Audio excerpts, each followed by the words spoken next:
Hello everyone, I know you are going to use this video for falling asleep, so before that, like this video, subscribe to the channel and let me know where you are from, also what time is it. They say Ashmere Lane was cursed long before the house was ever built, before there were roads, fences, or even people.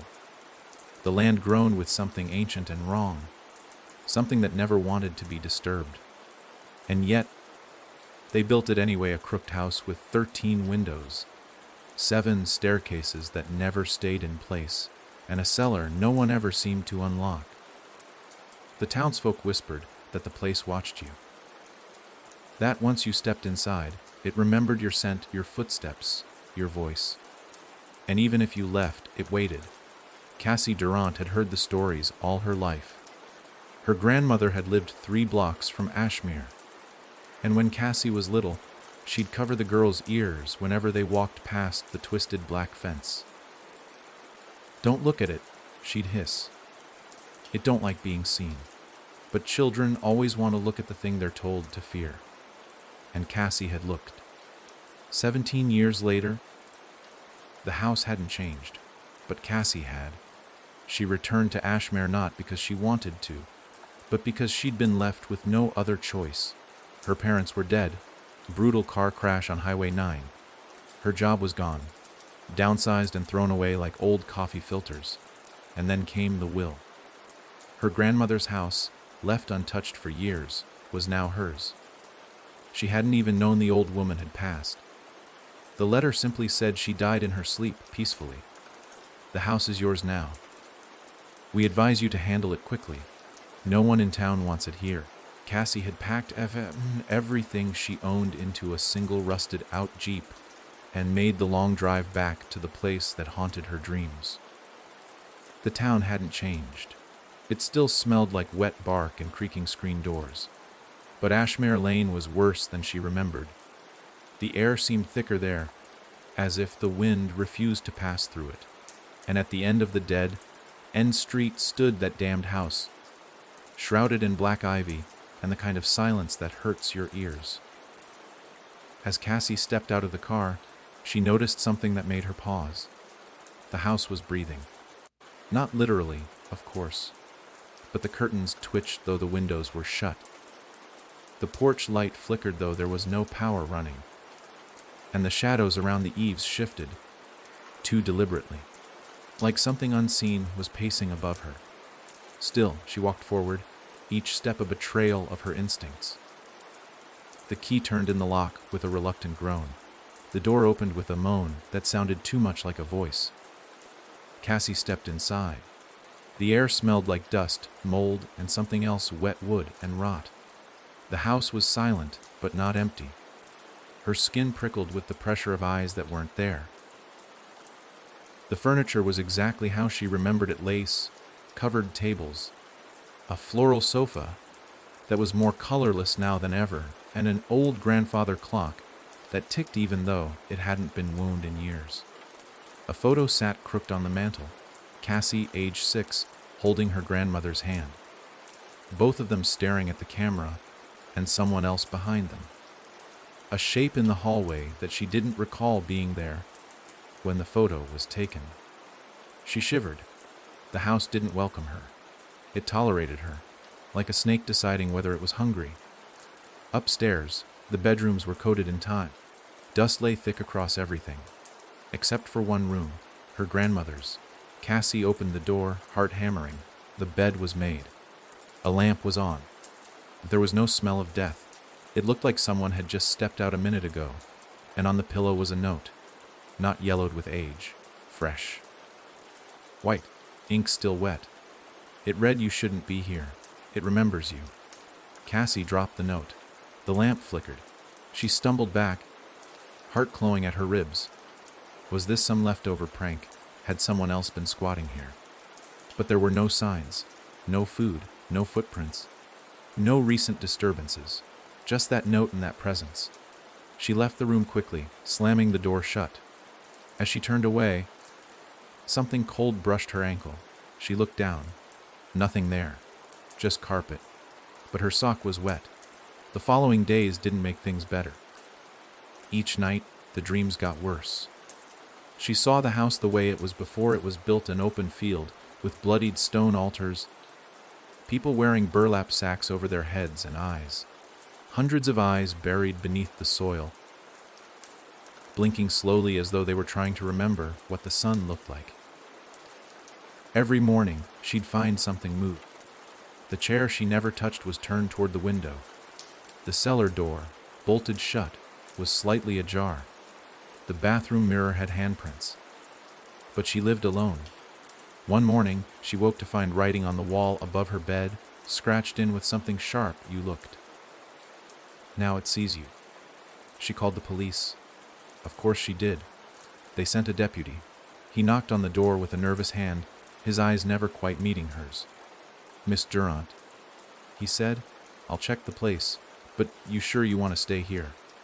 Folks around here don't come near this place." Cassie nodded. Pride made her brave. Or stupid. He checked the house. Found nothing, no signs of forced entry, no squatters, just old noises and wind. But as he left, he hesitated. "You ever go into the cellar?" She shook her head. He nodded slowly. "Good, don't." Then he was gone. That night, she sat at the kitchen table, lights blazing in every room, armed with a knife and a bottle of cheap wine. She stared at the door to the cellar. The bolt had rusted through. It was loose now, barely hanging on. Every hour, she thought she heard something from down there. Shifting. Breathing. Whispers like a child humming beneath its breath. At 3:33 a.m., the power went out. The house sighed. The lights died. Cassie froze. From the cellar came a sound, not loud, not aggressive, just a tap, like fingernails on the inside of a door. Tap, tap, tap. She didn't scream.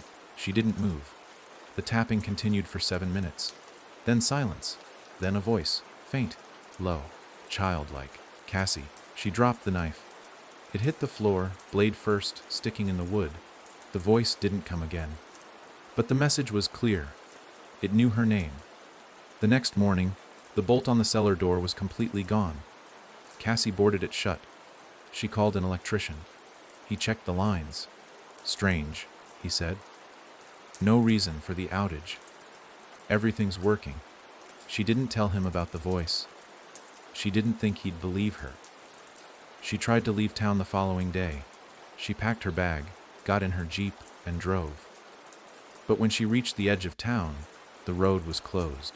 Flooding, they said. Detour signs pointed her back the way she came. She tried a different route. Blocked by fallen trees. 3 attempts. 3 failures. She went back to the house.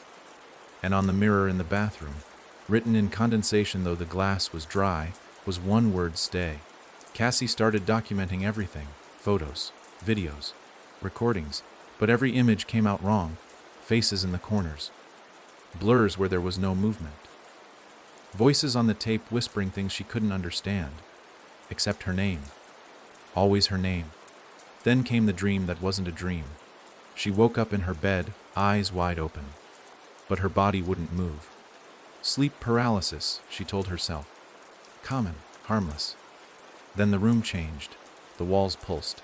The floor heaved like it was breathing. Her ceiling peeled away, revealing the bones of the house, old beams and sinew, and things crawling in the spaces between. And above her bed stood her grandmother, except it wasn't her. The thing wore her grandmother's skin like a suit, but its eyes were too black, too hollow, and when it opened its mouth, it stretched wider than any human should. You looked, it said. Cassie screamed, but only inside her mind. Then it leaned down and whispered, you belong to it now. She woke up gasping, tears on her cheeks, her throat raw. From that night on, she didn't sleep.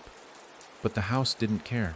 The scratching returned, not just in the cellar, in the walls, in the ceiling, sometimes beneath her bed, a slithering sound, as if something with too many limbs was crawling just beneath the skin of the house.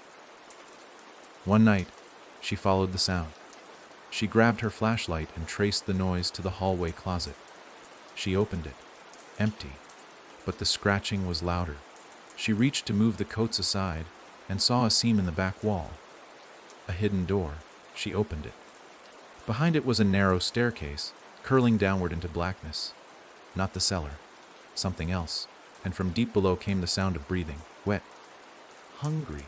Waiting. Cassie stepped back, slammed the door shut, and nailed it closed. She didn't open it again. But now she knows.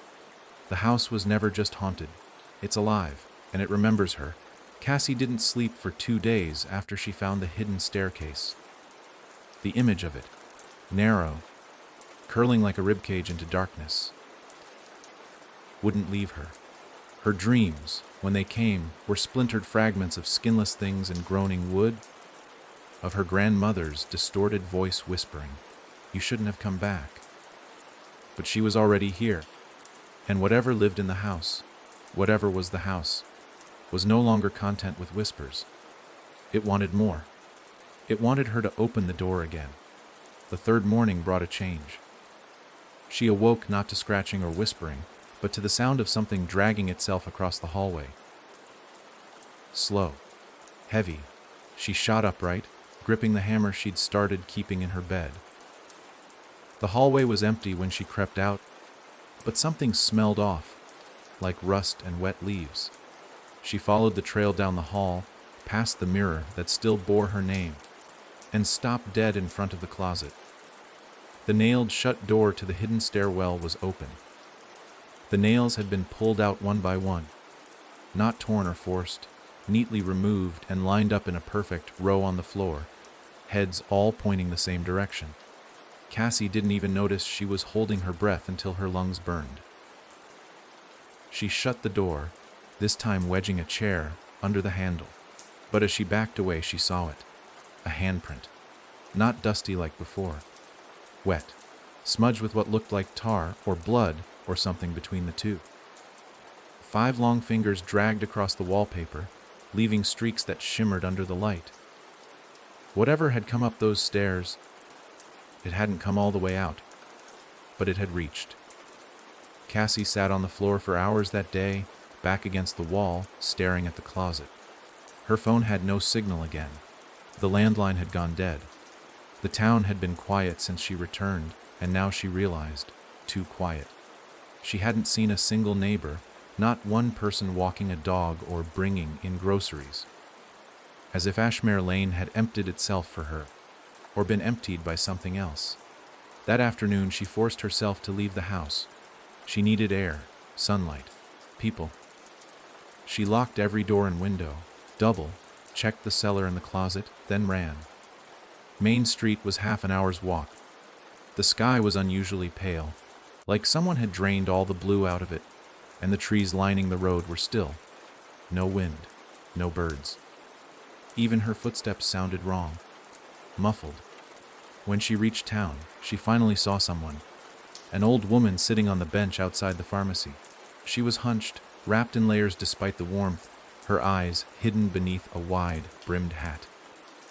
Cassie approached, relief making her reckless. "Excuse me," she said. Do you know anything about the house on Ashmere Lane?" The woman didn't look at her. Cassie leaned closer. "Please. I think something's wrong with it. Something's inside." The woman finally lifted her head. Her eyes were cloudy, pale as milk. "You shouldn't have gone back," she rasped. Cassie froze. The woman's voice was low, broken with age and something else, something dry. "It doesn't let go," she said. "That house, it remembers everyone that enters, but it keeps the ones that look too long." Cassie took a step back. "Did you open the stairs?" the woman asked. Cassie didn't answer. But the woman smiled. "No teeth, just gums like bruised fruit. It only needs one more." Cassie turned and ran. When she got back, the front door was wide open. She hadn't left it that way. Inside, the house was quiet, but different. The silence had weight now, as if sound had been sucked out and buried beneath the floorboards. Cassie called out, voice trembling, but no answer came. She checked every room, every window, every closet. Nothing. Then she went to the hallway. The closet door was shut again. The chair was back in place. The row of nails gone. Her stomach turned. Either she was losing time, or something was putting it all back. That night, the dreams returned. Only this time, she wasn't just watching. She was inside the walls. She could feel the wood pressing against her skin, the nails scraping her arms, and the eyes, dozens of them, watching from every direction. They blinked in unison. Open, shut, open, shut. And then, slowly, they began to cry. Black tears, sticky, cold. One of them opened its mouth. It had teeth. Too many. They ground against each other like millstones. You should have never looked. Cassie woke up screaming. She tore the sheets off, clawed her way out of bed, and raced to the bathroom. Her face in the mirror was her own, but behind her, in the reflection, the closet door was open again. She turned. In real life, it was shut, but the mirror showed it ajar and something standing halfway up the stairs. Tall, thin, skin like bark, and eyes small, bright, endless. Cassie smashed the mirror. Glass rained down. Her breath came in short bursts. She stood there for what felt like hours, staring at the broken shards, until she noticed something else. The reflection was still there. In every shard, no matter how she turned her head, the figure was still standing halfway up the hidden staircase. Watching, waiting. Cassie left the bathroom and didn't return. She spent the rest of the night in the living room, lights on, hammer in hand, door locked. At exactly 3:33 a.m., something moved inside the walls. This time, she heard it clearly. Feet. Not footsteps, just feet. Bare dragging slow. Moving along the inside of the plaster.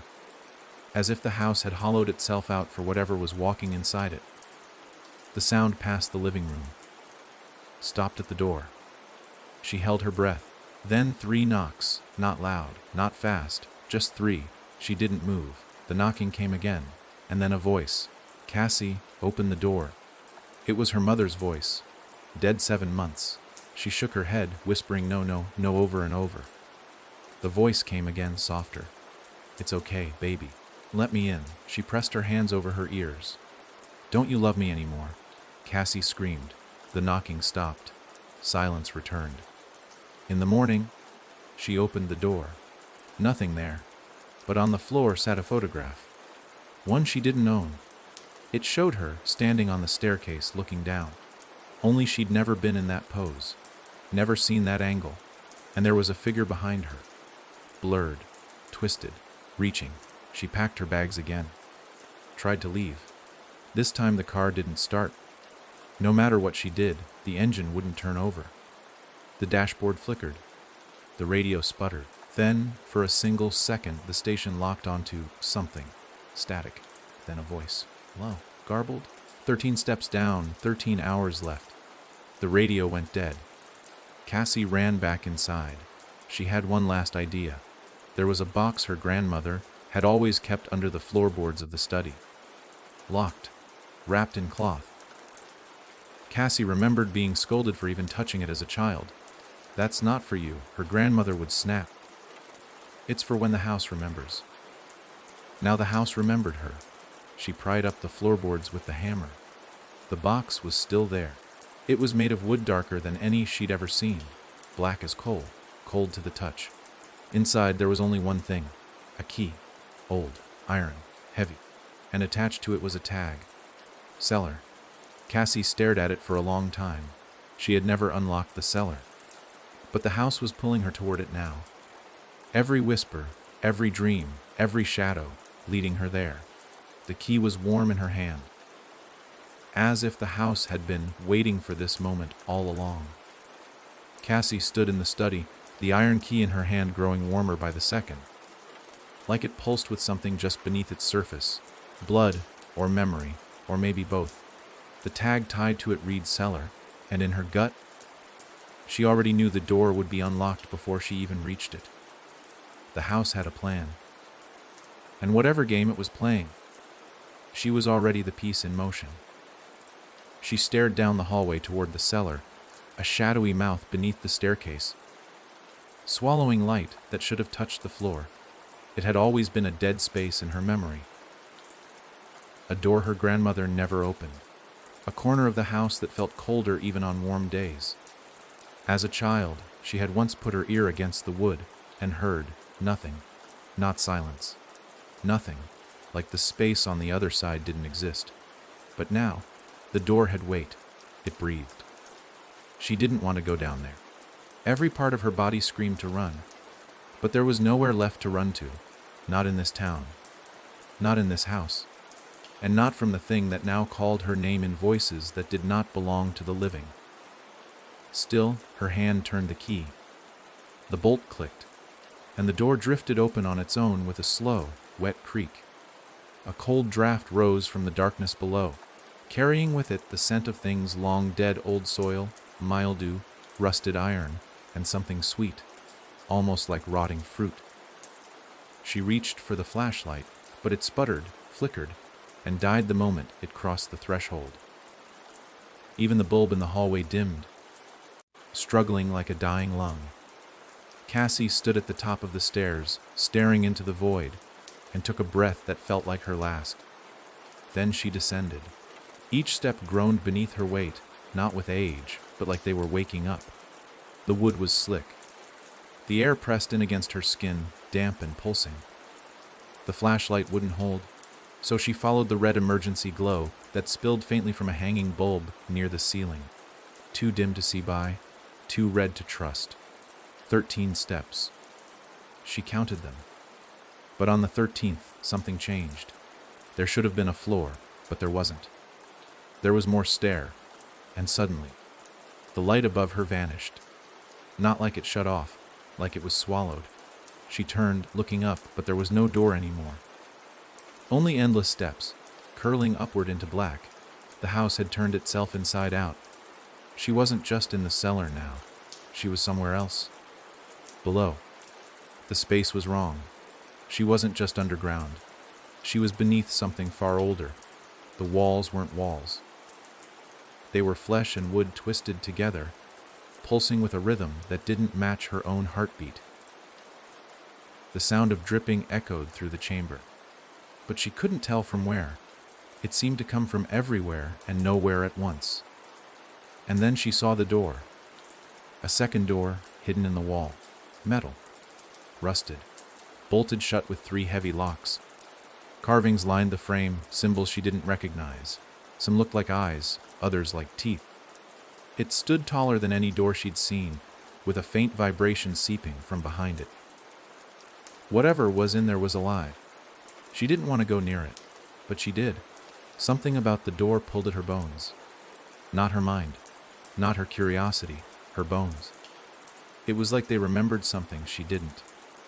She touched the surface, and it groaned. And behind it, something moved. She stepped back just as a whisper slid through the cracks. "Let us out, Cassie." The voice was hers. Not like hers. It was hers, perfectly matched. She backed away slowly, shaking her head, eyes filling with tears she didn't realize were there. Her own voice, mocking, echoing, pleading. Then a second voice joined. This one was lower, male, wet, almost time. Then the third voice came, her grandmother's. "You were never supposed to open it." Cassie turned and ran up the stairs, or what should have been stairs, but they didn't end. No matter how many she took, she stayed in the dark, the spiral pulling tighter, the air getting thinner, colder. Her legs burned, her chest ached. She climbed until her knees buckled. And then she wasn't climbing anymore. She was back in the living room. Just there, like she'd blinked through reality. She sat on the floor, shaking, key still in hand. The cellar door was gone, not closed, gone. The wall was smooth plaster now, untouched by hinges or wood. There was no sign it had ever existed. She tried the front door. Locked. She tried the windows, nailed shut from the outside. The house was sealing her in. She heard it then. Tick, tick, tick. The grandfather clock, which hadn't made a sound in years, was ticking again. She approached it. The hands were spinning, not forward, backward. The pendulum swung faster than it should, but not with any rhythm. Like it was caught in a struggle. And in place of numbers, the face now had letters, 13 spaces, and each one spelled a word. STEPSLEFT. Cassie stared, heart hammering. Steps left. 13. Just like the voice had said. She didn't know what it meant, but the clock struck 1. The chime was deafening, low, like it came from beneath the earth. And then, from upstairs, footsteps. Not hers. Slow, deliberate, heavy. They walked across the hallway above, down the corridor, pausing every few seconds like the thing was listening for where she stood. Then the sound stopped above the staircase. She didn't dare move.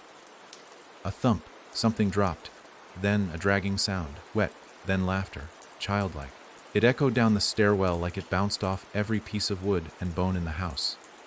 It wasn't human. It was too perfect. Too rhythmic. It didn't belong in a place with this much death in the walls. And then it said 13 hours, Cassie. You opened it. Now finish it. Cassie backed into the kitchen. She locked the door, slid the old table in front of it, then searched the drawers for anything, salt, matches, string. Anything that might help her make sense of what was happening. She found an old envelope tucked inside a recipe book. No name. Just a red wax seal she didn't recognize. Inside, a single photo. Black and white, faded. It showed the house, but not the way it was now. Bigger. Taller. Like it had grown since then. In the photo stood 3 people. A woman who looked like her grandmother. A man whose face was scratched out. And a child. The child looked exactly like Cassie. Only the photo was dated 1947, and written on the back, in neat cursive, she must never go back down the stairs. If she does, it wakes. Cassie's hands trembled. The clock struck 2. This time. The chime shook the floor. The hallway lights flickered, then surged so bright they popped, one by one, leaving her in half darkness. Somewhere upstairs, the laughter turned into sobs. Not a child's anymore. A woman's. A mirror sobbing of her own voice. Cassie screamed. She clutched the hammer again. Heart beating so hard she thought her ribs might crack. Then something slammed against the front door. A single hit. Not asking to come in, trying to get out. She remembered what the old woman in town said. It only needs one more. One more what? One more person. One more step. One more hour. She looked at the clock. 11 hours left. And she already knew. At the end of 13, something was coming through. And it would wear her face to do it. Cassie had always been a rational person. At least she believed she was, until now. There was no logic left in Ashmere Lane, and no room for doubt inside this living, breathing nightmare disguised as a house. The ticking clock echoed through every room, louder than it should have been. And the chimes it rang at the end of each hour seemed to shake, not only the furniture, but her. Like each toll cracked something deeper inside her chest, piece by piece, hour by hour. The clock now read 3 hours gone, 10 left. The word suspenseful had changed again, some of the letters flickering as though the clock wasn't mechanical but aware. Now it spelled steps to K-E-N. She didn't understand what that meant, but something told her the house was keeping count, and that it wasn't counting how many steps she'd taken, but how many it had taken toward her. Cassie stood at the foot of the stairs, staring upward, eyes locked on the ceiling where the footsteps had last echoed. She hadn't gone back up since the voices started. Whatever was up there, whatever walked in her grandmother's skin or sobbed in her own voice, wanted her to chase it, to go looking, to open doors, to ask questions. But every time she gave the house what it wanted, it took something from her. Her sleep, her voice, her time. And time was all she had left now. But she couldn't just wait for hour 13. She had to find out what the hell was happening, before the house made her forget who she was completely. She forced herself upstairs. Every step creaked under her weight, but not like before. These weren't the usual groans of old wood. They sounded reactive, like they knew she was coming. The hallway looked unchanged, but something was off. The shadows were longer, stretched unnaturally thin, like they'd been pulled by invisible strings. A sour scent clung to the air, vinegar and rotted peaches. She passed by the guest room, then the study, then her grandmother's bedroom. All the doors were closed now, though she distinctly remembered leaving them open. Then she reached the end of the hall and saw it. A new door. Not newly built, newly revealed. The wallpaper around it was torn, like it had burst through, forcing its way into existence. The wood was a deep, blistered black, scorched around the frame. No knob, no handle, just a mirror nailed to the center. Her own face stared back at her. At first, then it smiled, but she hadn't. Cassie stepped back, stomach twisting. The reflection moved a half-second behind her, like it was lagging, or waiting to see what she would do first. Its eyes were wrong too. Too round, too empty, and the skin was perfect. No scars, no blemishes, no sign of sleepless nights, or the stress of being hunted inside her own home. It was her, but better. No, not better. Ready. She turned from the mirrored door, but the hallway behind her had changed. Gone were the 3 doors. In their place, a single corridor stretched endlessly forward, lined on both sides with pictures, dozens of portraits in mismatched frames. She didn't recognize any of them at first. Old people, young couples, children with blank expressions. Then, one face caught her eye. It was her. Not recent. A photo of her at maybe 10 years old, sitting on the front porch of the house with her grandmother. But again, something was wrong. She was smiling in the photo. Except, Cassie knew. That was the day she broke her arm. The day she tripped on the porch and howled in pain, crying until her throat burned. That wasn't a smile, and her eyes in the photo were completely black. She moved on, pulse pounding, gaze flitting from face to face. More photos of her followed, her at 16, her at 20, her at 7, but each one had been changed. In one, her mouth was gone, smooth skin stretched over the lower half of her face. In another, her hands were backwards. One image had her duplicated 3 times in the same frame, each version with eyes closed, as if trying to wake up from the photo. She stopped at the final frame. It was empty, no glass, no backing.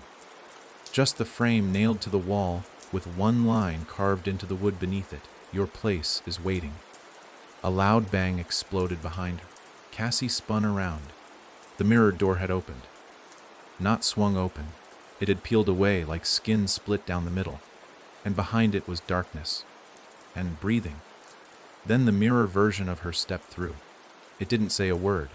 It simply stared. The way prey stares at a predator, but reversed, and then it mimicked her. Head tilt, breath, posture. Every move she made, it copied a heartbeat later, until it didn't. Suddenly, it smiled again, and she hadn't. Cassie backed away. The thing didn't follow, but it watched. And before the mirror sealed itself back together, it whispered with her voice, low and bone, "Dry, you'll be me soon." She ran. Back down the hall, past the warped photos, down the groaning stairs, into the kitchen where the light was still dying. The clock struck 4. Another chime. Lower now, heavier. This time it sounded like it came from beneath the floorboards. Then came the knocking again, from the walls, from the doors, from the inside. A shuffle, a scrape. Something laughing. She shut herself inside the pantry, trying to steady her breath. The house was playing with her now, wearing her face, changing the halls, rearranging her past. If it could warp her memories, how long before it warped her? Then she heard a voice, her grandmother's again. Clear, closer than ever before. "Cassie," it said gently, right on the other side of the pantry door. "You've made it worse. You opened the path." Cassie didn't answer. "I told them not to build here." The voice continued, but they didn't listen. It was always underneath, waiting for someone like you. Cassie pressed her back to the wall, hand over her mouth. "You need to seal it before the 13th hour, the voice whispered. "Or you'll take my place. And then you'll be part of it." Silence. Then a tap, not at the door, from inside the pantry. Cassie turned slowly. There, behind the cans of soup and old salt containers, the wall had split. A seam had formed, thin, vertical, pulsing like a throat, and in the middle of it, a blinking eye. Not human, too large, too wet. She screamed and kicked open the pantry door, stumbling out and nearly cracking her skull on the kitchen counter. The eye stayed open behind her, watching until she fled the room entirely. She barricaded herself in the study, hammer and key clutched tight in her fists. She didn't know what sealing the path meant. She didn't know if her grandmother's voice was real or just another mask the house wore. But one thing was now clear. The house didn't want her dead. It wanted her changed. Turned into something like the figures in the photos. Something else. And whatever it was building, whatever ritual or structure or living memory it was feeding, she was the final piece. The last step. The 13th hour would not bring death. It would bring replacement. As the clock ticked toward 5, Cassie made herself a promise. She would not become part of this house, even if she had to burn it down with herself inside. Cassie woke to the sound of chewing. Not the quiet kind, not the mindless kind. This was wet, deliberate, rhythmic, echoing through the wooden beams of the study like something large and patient was gnawing on the bones of the house itself. She had fallen asleep sitting up, her fingers still curled around the iron key. Its grooves pressed so deeply into her palm that they'd left angry red impressions. The clock in the hallway let out a slow, dragging chime. 5 o'clock. 8 hours left. The air had shifted again, heavier, as though time itself was thickening. She could feel the hours growing teeth. Cassie stood on shaking legs and made her way to the hallway. The clock's face had changed once again. Where it had once read, "Steps TAKEN," the words now glowed with a faint blue light barely visible in the darkened corridor, "FACSCLAI MEMEND." There were now 6 tally marks below it. 6. Cassie blinked. Her chest tightened. She had been alone in the house, hadn't she? She rushed back to the gallery hallway, the one with the warped portraits. They were all still there, but now some of the frames were empty, glass cracked, backing torn, names etched beneath them where there had been none before. Eliam Duran Grovs, Tamaria High CKS UNN Kianuguen, Hun Kiamboen. Cassandra Durant. Cassie's breath hitched. Her name, already carved, waiting for her face to fill the frame. But hers wasn't the only missing image. One of the unknowns had been scratched out violently. The wood beneath it splintered, as though someone, or something, had fought hard not to be remembered. She stepped closer, heart racing. The wood was warm, almost pulsing. And then she saw it. Carved into the edges of the empty frame, in tiny, looping script, he walked out of time. That's why it won't let go. Cassie stumbled back, nearly tripping over the warped hallway rug. The house wasn't just alive. It was recording everyone it had claimed. Faces, names, memories. And when it had them all, it displayed them like trophies, or warnings. And if someone ever managed to escape, the house hunted. It would not forgive being forgotten. She ran back to the study. The key trembled in her hand now, vibrating against her skin like it was begging to be used. But the cellar was gone, sealed up, erased. Unless, her grandmother's voice echoed in her skull. It was always underneath. Cassie dropped to her knees, fingers scraping at the hardwood beneath the rug. She peeled it back, exposing the floorboards. Looked for a crack, a seam, a gap. And there it was, just beneath the old radiator. A square outline, a trapdoor. She wedged the hammer under the edge and pried. It opened with a moan. Not a creak, not a groan. A moan.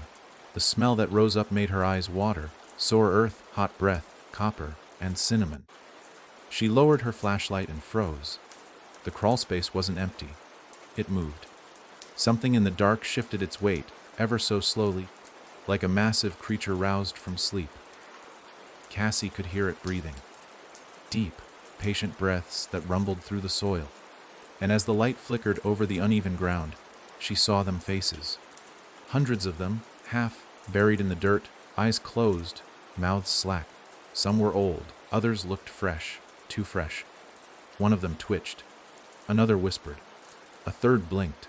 Then they all opened their eyes at once. Cassie screamed. She dropped the trapdoor shut and scrambled back across the floor, choking on bile.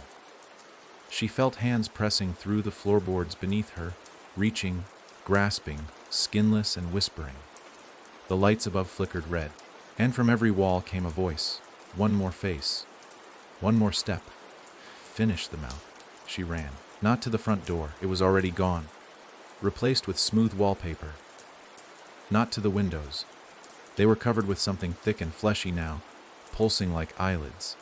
She ran back to the mirror, door upstairs. The hallway warped behind her, stretching longer with each step, as though the house didn't want her to reach it. But she fought against it, legs burning, lungs on fire. She reached the door. The mirror had changed again. No longer her face. Now it showed all of them. The 6 faces from the gallery melted together into one grotesque mask. They blinked in slow rhythm. Lips parted and spoke in a voice composed of every voice she'd heard so far. Give us yours. Cassie smashed the mirror. Glass exploded outward, but behind it was no wall. There was nothing, just a void black and howling. And somewhere within that void, a shape was stirring. Something that had waited long enough. Something rising. Cassie backed away slowly, turning toward the stairs. But they were gone. The hallway behind her was gone. She was no longer in her house. She was inside it now. Inside its mind, its memory. The walls were flesh, breathing, twitching, wet flesh lined with screaming mouths and blinking eyes. The ceiling was skyless, an endless stretch of ribbed black bone. And beneath her, the floor began to crack. She ran, but the space bent with her, turned corners where there were none, doors opening to empty frames, staircases looping back into themselves. Every room led to another version of her past, her childhood bedroom in flames, her parents' mangled car, her own funeral. No matter where she turned, the house showed her how it would end. And then she saw the 13th door. Unlike the others, it was completely white, silent. Still, the house didn't want her to open it, which meant she had to. Cassie walked to it, shaking, blood running down her arm from the broken mirror, her heart pounding like a funeral drum. She reached for the knob. The moment her fingers touched it, the clock chimed again. 6 o'clock, 7 hours left, and behind her, the voices stopped. The walls went silent, and a sound unlike anything she had ever heard whispered through the room. A slurp, like something immense is smiling. Cassie turned the knob, and the 13th door swung open, revealing the very thing she feared the most. Not a monster, not a demon, not a creature in the dark, herself.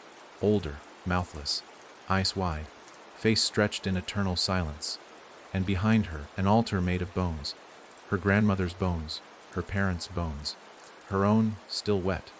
The other Cassie held out her hand. A mirror fragment floated in her palm. Seal the mouth, she mouthed silently. Cassie stared. She understood now. The house didn't want her dead. It wanted her empty. Because once you were empty, it could wear your face forever. Cassie couldn't breathe. Her legs were locked in place, her hand trembling near the open 13th door, staring into a future that was not yet real, but already carved into the bones of the house. The other version of her, older, mouthless, silent, stood like a statue that had learned how to bleed. Her hands, pale and raw, held the floating shard of mirror in complete stillness, as though she'd been standing like that for years, maybe decades, maybe forever. Cassie felt her chest compress. The air was wrong in here. Thin, dense, too much and not enough. Her ears rang. The silence wasn't empty. It was thick, like the house was holding its breath, waiting for her to make the next move. Then the older Cassie did something impossible. She blinked and smiled. Without a mouth, Cassie stepped back, heart racing, and the house responded. The floor behind her shifted, cracking open like dry skin. She stumbled sideways, catching herself against the fleshy wall. It pulsed beneath her fingers, warm, damp, responsive. And when she yanked her hand back, something had latched onto her skin. Small, white suckers like those of a leech. They popped off with a sickening sound, leaving little red rings along her palm. The house wasn't just remembering her anymore. It was feeding. Cassie looked back at the mouthless version of herself standing in the doorway. She was still smiling, still holding that fragment of glass, floating a few inches above her palm like it weighed nothing at all. Cassie felt drawn to it, not curious, compelled, like the shard was a part of her that had been lost and now returned. Except it wasn't. It was bait. And she knew it. But her legs still moved forward. The moment her foot crossed the threshold, the entire world twisted. She was no longer in the house. She was beneath it. Below the memory. Below the crawl space. Beneath the mouth and the floor. She was standing in a cavern of red stone and root, with walls that wept and a ceiling that twitched like muscle. The air tasted metallic, thick with the scent of rusted iron and hot breath. In the center of the space stood a monolith made entirely of faces. Real ones. Some twisted in screams, others frozen in shock, a few impossibly calm, as if they'd welcomed whatever fate had consumed them. Cassie took one step forward, and the shard in the silent version's hand snapped toward her, cutting through the air like a magnetic blade. It hovered just in front of her chest, waiting, humming. Then she heard it, the voice. Not from any direction. From everywhere. You're the last. The house has worn many. It will wear you longest.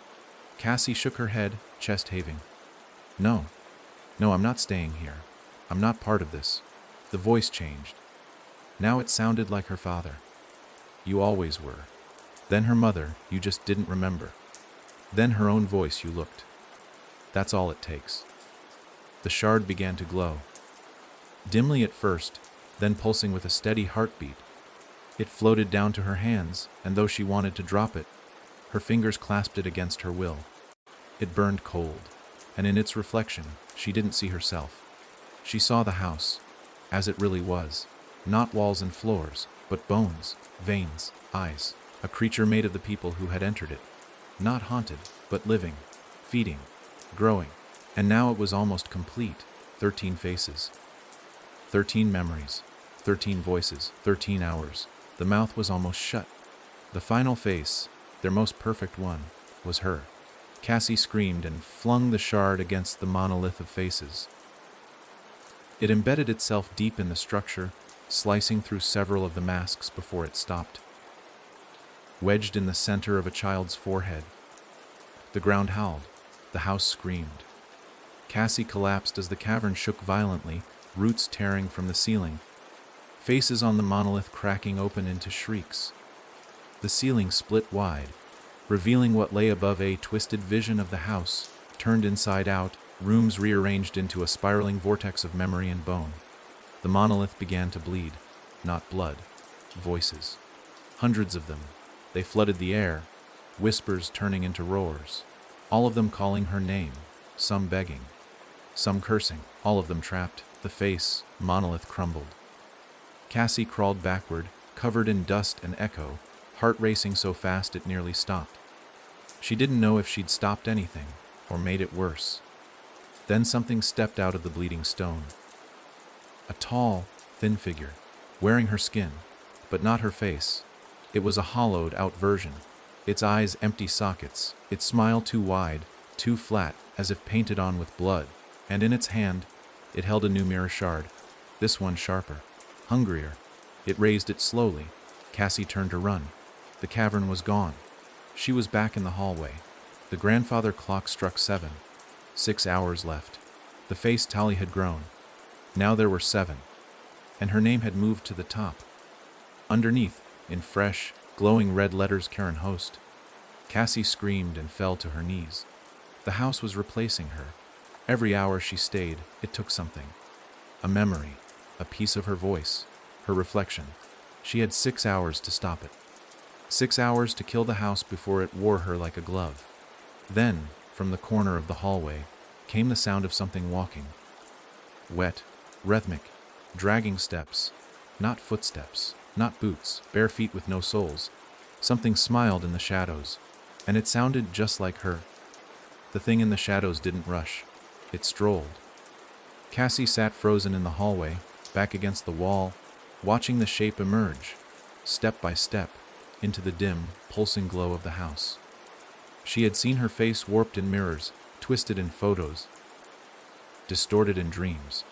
But this was the first time she saw what it looked like when the house wore her skin. And it was worse than anything she imagined. It had her face, yes, but stretched thin, like it had been pressed too tightly over a frame that wasn't quite human. Its eyes were too wide, too dry. No lashes, just hollow pits, glistening slightly like wet stones at the bottom of a well. Its smile was frozen in place, teeth bared, gums pale. But it wasn't smiling at her. It was smiling for her. Cassie scrambled to her feet. The hallway behind her twisted again, the angles of the walls pulling in like an exhale. She didn't look back. She just ran, her bare feet slapping against the wood as the sound of those dragging, dead footsteps chased her. No screaming. No threats. Just the slow rhythm of something that already knew it would catch her. She turned a corner, and the house turned with her. The staircase she remembered was gone. In its place was a spiral made of doors, stacked at impossible angles, all slightly ajar, each leaking a different sound, crying, whispering, humming, chewing. Cassie pushed one open and found herself in a kitchen. But not her kitchen. This one was different, older, red-stained linoleum. Dishes in the sink, piled high with mold, and in the center of the table sat a birthday cake, rotting. 13 candles, each one lit. Smoke drifted upward, though there was no breeze. On the wall beside the table was a photo, Cassie at age 6, blowing out candles. But in the photo, she wasn't alone. Behind her stood 4 copies of her grandmother, each one with their hands on her shoulders, each one smiling without eyes. Cassie staggered back, the smell of the cake, sugar and rot, filling her lungs. She turned and tried to leave, but the door she'd entered through was gone. The only exit was another door, this one at the back of the kitchen, painted black. She opened it. Darkness. A single chair stood in the center of the room beyond, bathed in red light. On it sat a tape recorder. Cassie approached cautiously, heart pounding. The recorder looked ancient, covered in dust, but the tape inside was still spinning. She pressed PLY static. Then a voice. Not hers. Not anyone she'd ever heard before. But it knew her. Every time someone steps into this house, the voice said, low and measured, they leave something behind. A laugh, a word, a smell, a sound. The house remembers all of it. And once it remembers enough, click. Silence. Cassie waited. Then another voice. This one, her own, whispering, I'm still here. But not for long. If you hear this, run. Don't try to win. Don't try to fix it. Don't try to burn it. Just leave. It always grows back. The tape stopped. The lights flickered. Cassie turned and saw herself in the reflection of the dusty kitchen window. Pale, wide-eyed, bloody. Except the reflection wasn't doing what she was doing. It was smiling again. Her voice, her other voice, spoke from inside the glass. It's already wearing you. Cassie punched the window, shattering the glass. Her knuckles split open, blood trailing down her arm. But the reflection didn't break. It stayed there, behind the jagged cracks, smiling. Then the candles on the cake went out. One by one, 13 in total. The smell changed. Now it wasn't sugar and rot. Now it was charred skin. The cake melted before her eyes, revealing what was underneath a severed hand. Smiled, like its nails were painted red. Cassie stumbled out through the next door without looking back. She found herself back in the portrait hallway. Except this time, her face had been filled in. The empty frame was gone. Her image was there, perfectly preserved, except her eyes were stitched shut with thread, and her mouth vanished. She stepped closer. The plaque beneath the photo now read, Cassandra Durant, claimed. 5 hours left. She screamed and tried to rip it from the wall. It didn't move. It was part of the house now, just like her. And behind her, the slow footsteps returned. The thing in her skin was getting closer. She ran again, this time with no sense of direction. The walls closed in, then opened into a new room, a library, or at least it used to be. Books lined the shelves, but every single one was the same. Blank covers, no titles. She opened one. Inside was her handwriting, a journal entry from when she was 14. The next book, her college essay. The next, her old diary. The one after that, dreams she didn't remember having, but somehow knew were hers. Then, on the highest shelf, was a book with no words. Just a mirror for a cover. Cassie pulled it down. As soon as she touched it, the floor split open beneath her. She fell, spinning, screaming, until she landed with a sickening thud in complete darkness. The mirror book shattered beside her, and all around her, voices began to rise from the walls. Dozens, hundreds, all saying the same thing in perfect unison. Finish the mouth, finish the mouth, finish the mouth. Cassie stood, covered in dust and blood and broken thoughts. She was underground again. The cavern of faces. Only now it had changed. The monolith was gone. In its place stood a massive mouth. Flesh, stone, and memory, all fused into a gaping, breathing wound. Teeth taller than she was, and in the center, a tongue made of bodies. 13 of them, all twisted, all smiling, and one empty space at the end. Cassie knew it was hers. Then she saw it. The other version of herself, walking slowly toward the mouth. It turned back once and beckoned. Cassie didn't move, didn't speak, didn't blink. But something inside her was screaming, because the mouth wasn't just waiting to consume her. It was waiting to become her. And if it did, the house would no longer need walls. It would have a face.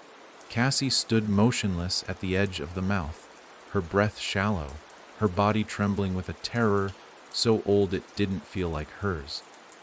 It felt ancestral, buried deep in her bones, something passed down from every person the house had ever touched. The thing wearing her skin, the silent doppelganger, drifted closer to the fleshy precipice, and for a fleeting second, Cassie saw herself truly, not as she was now, broken and bloodied, but as the house saw her, as the final piece, the 13th face. The others were already in place, half submerged in the tongue of bodies. 12 of them. Some she recognized, her grandmother's vacant eyes, a boy she vaguely recalled from childhood rumors, a woman who looked like the missing neighbor whose name no one said anymore. Others were strangers, but not to the house. All of them stared at her, eyes open, unmoving, silent. They were not dead, not truly. Their mouths twitched sometimes, as if trying to speak, to scream, to warn. And now there was only one space left, Cassie's space. It pulsed at the end of the tongue like a heartbeat, empty but expectant. The mouth knew it was time. The other Cassie turned, head tilted at a sharp, unnatural angle. Its smile was wider now. Lips cracked at the corners, leaking something too dark to be blood. It opened its hand again, and in it, the mirror shard hovered like a heart caught mid-beat. Cassie had shattered it once, but here, in the house's true body, even broken things were restored. "You're not me," Cassie whispered, voice hoarse. The thing didn't speak. It just smiled wider. Cassie took a step back, the floor beneath her squished. She looked down. Faces stared up from the fleshy ground, murmuring in unison, their words muffled by skin. She looked too long. She heard her name. She stepped into memory. She is ours now. She dropped to her knees, gripping her head. The voices wouldn't stop. They weren't just in her ears anymore. They were inside her. Each word crawled through her blood, nested in her chest, spread like mold across her mind. For a moment, she felt herself slipping, into the house, into the mouth, into the hive of those who had lost themselves. But then a spark, tiny, faint, but hers. She remembered the photo, the one from earlier, the birthday party, the rotting cake, the hand underneath. The nails were painted red. She'd seen that color before. On the day she first looked through the fence as a child, before her grandmother pulled her away, she had caught a glimpse of a woman standing at the window inside this house, pale skin, black dress, red nails. Cassie's eyes snapped open. That hand wasn't a child's. It was the house's first victim, the first host, the original face. Suddenly, the 13 made sense. not a ritual. A cycle. Each face added not to complete something, but to replace the last. Cassie wasn't becoming the final piece. She was being positioned as the first again. To start it all over. The mirror twin lunged. Cassie dodged, scrambling backward, grabbing the broken shard from the ground. It burned her palm, the edges jagged and trembling, but she didn't care. She raised it toward the reflection, toward the smiling, rotten mimicry of her own soul. "Go ahead," she growled. "Show me what you really look like." And she stabbed the mirror into the thing's face. It screamed. Not in her voice this time, but in something deeper. Something wet, guttural, ancient. The face melted, the flesh sloughed off, and beneath it wasn't bone. It was wood, rotten, gnarled, splitting in the middle. A carved mask. Painted to look like her. The thing collapsed, twitching, and its body began to disintegrate, shredding into ash that drifted toward the mouth. Sucked into the gaping throat with an eager slurp, Cassie turned to run, but the ground buckled. The cavern roared. The 12 faces embedded in the tongue began to scream now. Fully, loud, furious, not at her. At the mouth. It wasn't finished. It was failing. The house began to shake itself apart. The walls split. The ceiling cracked. Chunks of living stone fell like rotten teeth. Black fluid sprayed from the walls, as if the house itself were hemorrhaging. Cassie ran toward the only exit she could see. A narrow stairway, twisted and uneven, climbing upward through the ceiling of flesh. As she climbed, fingers reached for her ankles from beneath the steps. Voices begged, laughed, promised peace. She ignored them all. She climbed, faster, harder, until she burst through the top floor of her grandmother's house, gasping, soaked in blood and bile. The clock in the hallway struck 8. Only 5 hours left. But she was back. The mouth was sealed behind her. For now, she crawled to the window and pulled it open. The boards were gone. Outside, the street was quiet. Moonlight bathed the sidewalk. Normal, silent. But she didn't step out, because in the glass reflection, the house still smiled behind her. Its tongue may have been sealed, but it still had teeth, and it was still wearing someone's face. Cassie didn't leave. She wanted to. She could have. The door was open now, the window unboarded. The street outside bathed in soft, silver moonlight that looked so real it made her eyes ache. For a fleeting moment, she believed it was over, that she had broken the cycle, that the house, wounded and bleeding in the dark below, had finally loosened its grip. But something deeper inside her, something quieter, older, more instinctual, refused to move, because the house had changed the rules. And the thing about living creatures is they adapt. She stepped away from the window slowly, watching her own reflection shimmer and stutter in the glass. Her image no longer mirrored her perfectly. The reflection blinked just a second too late. Its mouth hung open longer than hers, and worse, its pupils were wrong. Not black, but red. Veins radiated out from them like cracks on ice. It was waiting. Cassie backed into the hallway, and the grandfather clock struck again. 9 o'clock. 4 hours left. But the chime was wrong this time. Duller, muffled, like the sound had been swallowed halfway through. She turned to face it, but the clock wasn't a clock anymore. It had grown. Tall as the ceiling now, with a face made of wood and sinew. The pendulum swinging slow and wide like a gallows rope. The hands still spun backwards, dragging time behind them. But now where numbers should have been, there were eyes. 13 of them. Each one blinking independently. Watching. She stepped forward carefully. At the base of the clock, something was growing. A pile of skin. Peeling folded, stacked neatly like old laundry. She didn't want to touch it, but her hands moved on their own. She picked up the top layer. It was hers. Her scars. Her freckles. A faint burn from a curling iron she got in high school. All printed perfectly on a piece of flesh that should not exist. Cassie dropped it and stumbled back, bile rising in her throat. The skin twitched, shifted, slid. Then it slithered into the shadows like it had somewhere to be. She heard footsteps upstairs again. not dragging this time.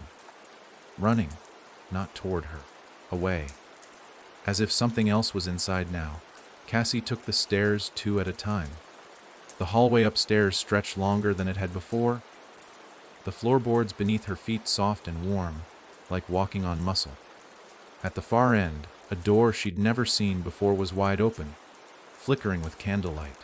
She approached slowly, her back pressed against the wall. The door whispered as she passed it, the frame sighing like breath. Inside, the room was filled with mirrors, dozens of them, no two the same. Oval, square, antique, handheld, broken, bent, all of them showing her, but different versions, some younger, some older, some scarred, one blind, one burned, one with her mouth sewn shut, one with nails for teeth, one wearing a wedding dress soaked in something black. All of them stared at her, and then, in perfect unison, they smiled. Cassie screamed and smashed the nearest mirror with her bare fist. Glass sliced her skin, but the image remained. The mirror had broken, but the version of her inside it hadn't moved. It simply stood there frozen, smiling wider now. Cassie stumbled out of the room, clutching her bleeding hand. Her skin throbbed, but something else was crawling beneath it. Not metaphorical, literal. She could feel it, small, writhing things, like threadworms beneath her flesh, moving toward her spine. She fell to the floor, clawing at her arm. A small white shape pressed against the surface of her wrist, sharp, circular, pushing upward. She screamed and bit down on her sleeve, forcing herself to stay quiet as she reached for the shard of mirror in her back pocket. She sliced. Blood spilled over the floor, but something fell out. Small, wet, an eye. It rolled across the floor and blinked. Cassie scrambled backward, shaking, sweating, bleeding, and then laughter, not cruel, not mocking, joyful, like a child on Christmas morning. From behind the door at the end of the hall, it opened slowly. Inside was a nursery, perfectly preserved, painted stars on the ceiling, a rocking chair swaying gently, toys scattered on the floor, untouched by dust or time, and in the crib a baby, no bigger than a football, skin stretched too tight, eyes too large, smiling like it knew a secret. Cassie stepped forward, unable to stop herself. She looked down into the crib. The baby looked back and spoke in her voice. "I've been waiting for me." She recoiled, but her feet didn't move. The baby rose, floated actually, and hovered in the air at eye level. Its skin peeled back slowly, layer by layer, until it was no longer a baby. It was her, again, but completely empty. Skin, bones, hollow sockets, and behind it, the nursery melted into black ash. The house whispered, "Let us in." Cassie fell to her knees as her skin burned. Her hands trembled, the cuts on her wrist widening as if being pulled from the inside. She could feel the house trying to unzip her, like it wanted to wear her, but not from the outside, but from the inside out. She screamed and reached for the shard again. This time she didn't aim for the mirror. She aimed for herself and stabbed it through her own shoulder. Pain exploded across her chest, but so did clarity. The voices fell silent. The crawling stopped. The hollow Cassie hovering before her opened its mouth for the first time and screamed. The sound was indescribable. 1,000 versions of her voice shredded and layered into a banshee wail. Then it was gone. Cassie collapsed on the nursery floor, shaking, gasping, eyes wide. The house was getting desperate now. She'd broken something it couldn't repair quickly enough. For the first time, she felt it falter. And then the clock struck 10. 3 hours left. But the house wasn't done, and neither was she. Because if it wanted to wear her, Cassie now knew exactly how to flay it open first. Cassie didn't know how long she lay there, on the scorched nursery floor, blood pooling beneath her shoulder, heart pounding like it was trying to outrun the house. The shard still jutted from her skin, pulsing with the same dim blue light that glowed inside the clock's face. But the pain was hers. Real, sharp. It grounded her. And for the first time since this nightmare began, it felt like something in the house had blinked. Hesitated. The silence wasn't the oppressive kind anymore. It was watching. As if the walls were deciding what to do with her now that she had defied the story they'd written for her. She sat up slowly, wincing, her blood painting the floor like a map. She'd stabbed herself. Not out of desperation, but clarity. The thing inside her, the worm, the eye, the seed, whatever it was, had been feeding off her silence, her compliance. Pain had burned it out. She knew it now. This place didn't thrive on death. It thrived on submission. You didn't die in the house. You disappeared inside it, bit by bit, willingly. Not her. Not anymore.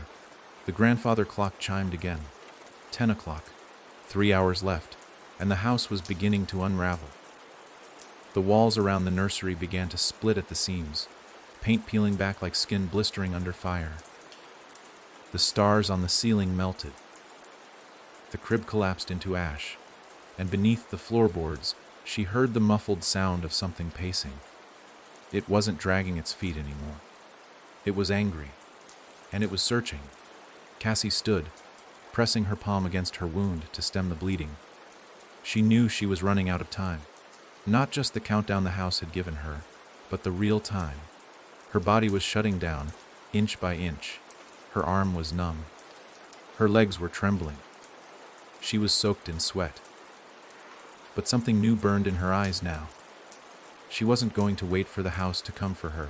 She was going to go inside it, not the mirrors, not the flesh rooms, not the dream doors or portraits. The core, the place she had avoided since the beginning, the hidden staircase, the closet, the original descent. She made her way back to the hallway. Everything was changing now. The floor stretched, the air shimmered. Her shadow dragged behind her like it was trying to stay behind, but the closet door, the one that had once hidden the spiral staircase, was still there, waiting. She opened it without hesitation. No nails this time. No bolts. The staircase wound downward like a rib cage, pulsing slightly in the dim red light that now bled from every crack in the house. Cassie gripped the shard tighter in her free hand and stepped down. Each footfall made the stairs shudder. Each step deeper turned the light darker. 13 steps, but she kept walking.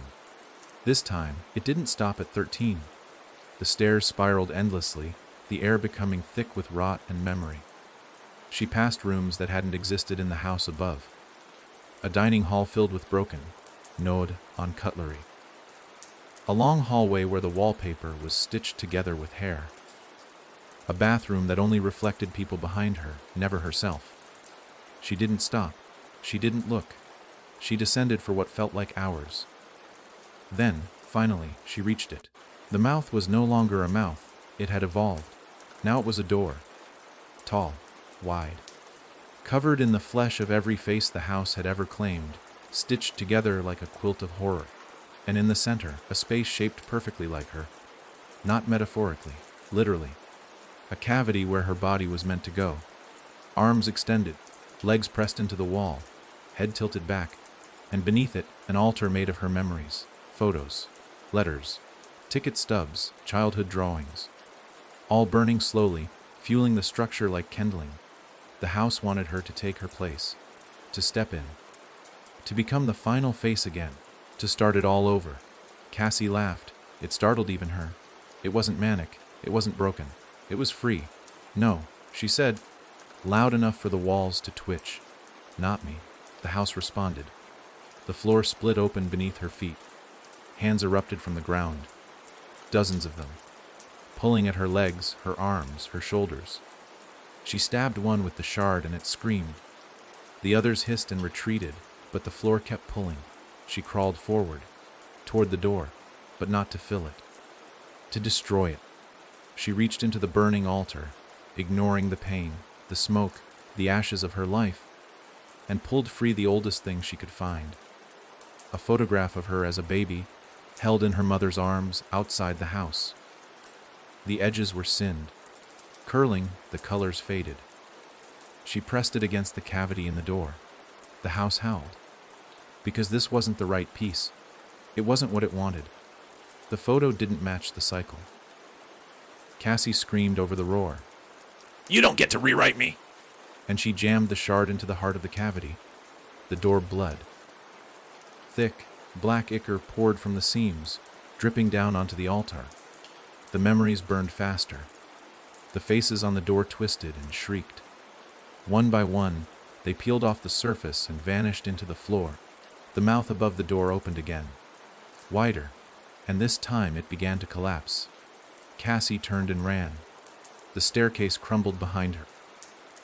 The walls cracked, light pouring from the wounds like blood turned to fire. The house screamed in every voice she'd ever heard. Hers, her mother's, her grandmother's, strangers, children, even the ones that never spoke until now. All begging, all burning. She reached the top just as the hallway behind her split in half. The grandfather clock exploded, its final chime breaking the silence like a thunderclap. 11 o'clock, 2 hours left. The house was no longer alive. It was dying, but it was not going down quietly. She ran to the front door. It was still open. The air outside still looked calm, but something was different now. The house wasn't holding her in anymore. Now it was following, because Cassie realized as her feet hit the porch, as her body met the air, as her eyes adjusted to the moonlight that no longer looked fake, the house was no longer inside the building. It was inside her, and if she didn't find a way to cut it out completely, it would build itself again. Wherever she went, in whatever face she wore, no more walls, no more mirrors, only skin. Cassie didn't remember stepping off the porch. 1 second she was at the threshold, blinking into the dark quiet of Ashmere Lane, and the next she was halfway down the street, barefoot, bloodied, her shoulder torn open and her hands trembling like tuning forks. The house was behind her, but it wasn't gone. She could feel it inside her ribs. Not a voice, not a thought, but a pressure. A slow turning, like something winding up deep in her chest, waiting to finish what it started. The air outside was thick and syrupy, as if the entire town had been marinating in the house's rot. The moon hung too low, too close, bloated like an eye pressed against a keyhole. And as she walked, the silence followed her. Every light in every home along Ashmere Lane was off. No dogs barked, no crickets chirped, no breeze moved. The world wasn't sleeping, it was watching. Cassie reached the corner of the block and turned down Mill Street. That's where she saw the first one. A woman standing in the middle of the road, unmoving, barefoot just like her, hair draped over her face. Cassie slowed, instinct screaming. The woman lifted her head. It was her own face. Again. This time, older, bruised. Veins like vines under translucent skin. Don't, the woman rasped. Her mouth barely moved, but the sound hit like a whisper carved into her skull. Don't run. It knows when you run. Cassie stood still, heart jackhammering. What is it? She whispered. The woman smiled. A tragic, stretched thing, it's you. And then she crumbled. No sound. No scream. Her body collapsed into a pile of dried skin, like dead leaves under autumn boots. Cassie covered her mouth, gagging, taking a step back, and crushed something underfoot. She looked down. Another eye, still blinking. The same one she'd cut out of her arm in the nursery. But now it was everywhere. In the cracks of the sidewalk, in the knot of a tree, in the reflection of puddles. The house wasn't a place anymore. It had unfolded, stretched across the town like a second layer of skin. Every face it had worn, every voice it had stolen, now echoed faintly around her, just beneath the quiet. Cassie, almost done, almost home. She turned and ran, faster than she ever had in her life, lungs tearing, feet shredding on the pavement. The town blurred around her, not because she was moving fast, but because it was melting. Buildings sank into the earth like wax statues. Lampposts curled like dying fingers, roads buckled and flexed. Everything was being rewritten. And every time she passed a reflective surface, a puddle, a broken car window, a mailbox mirror, her face wasn't her own anymore. It had started shifting. At first, just a flicker, then more. Her eyes were changing color, her teeth longer, sharper, Her reflection smiled when she cried. Cassie burst through the doors of the church at the edge of town, the only place that still looked untouched. The air inside was cold, dry, and mercifully normal. She collapsed at the altar, gasping, gripping the edge like it could tether her to reality. That's when the priest stepped from the shadows. She didn't know him. He looked young, too young. His collar was crooked, his hands were too clean, and his eyes empty. "You've brought it far," he said calmly. "Farther than most." Cassie stood slowly. "Who are you?" "Not who." What? He tilted his head. "I'm what's left when the house tries to leave. A fragment. A mistake." He smiled with teeth that didn't belong in a human skull. "It doesn't like to be alone." Cassie clenched her fists. "Then why didn't it just kill me?" "Because death is honest. You're not here to die, Cassie. You're here to change." He stepped closer. "It wants a body. It wants yours. Not all at once, but slowly. Thought by thought, reflection by reflection, skin by skin." She stumbled back. "But you broke it," he said, as if admiring a painting. "You stabbed the ritual. You bled into its memory. And now it's bleeding out." He reached into his pocket and pulled out a small object. A pendant. Cassie recognized it immediately. Her grandmother's. The one she was never allowed to touch. It shimmered with a dull gray light, carved with the same symbols she'd seen around the mirror, door, and the mouth in the cellar. "The first time someone escapes the house," the priest said, "holding it out, it follows.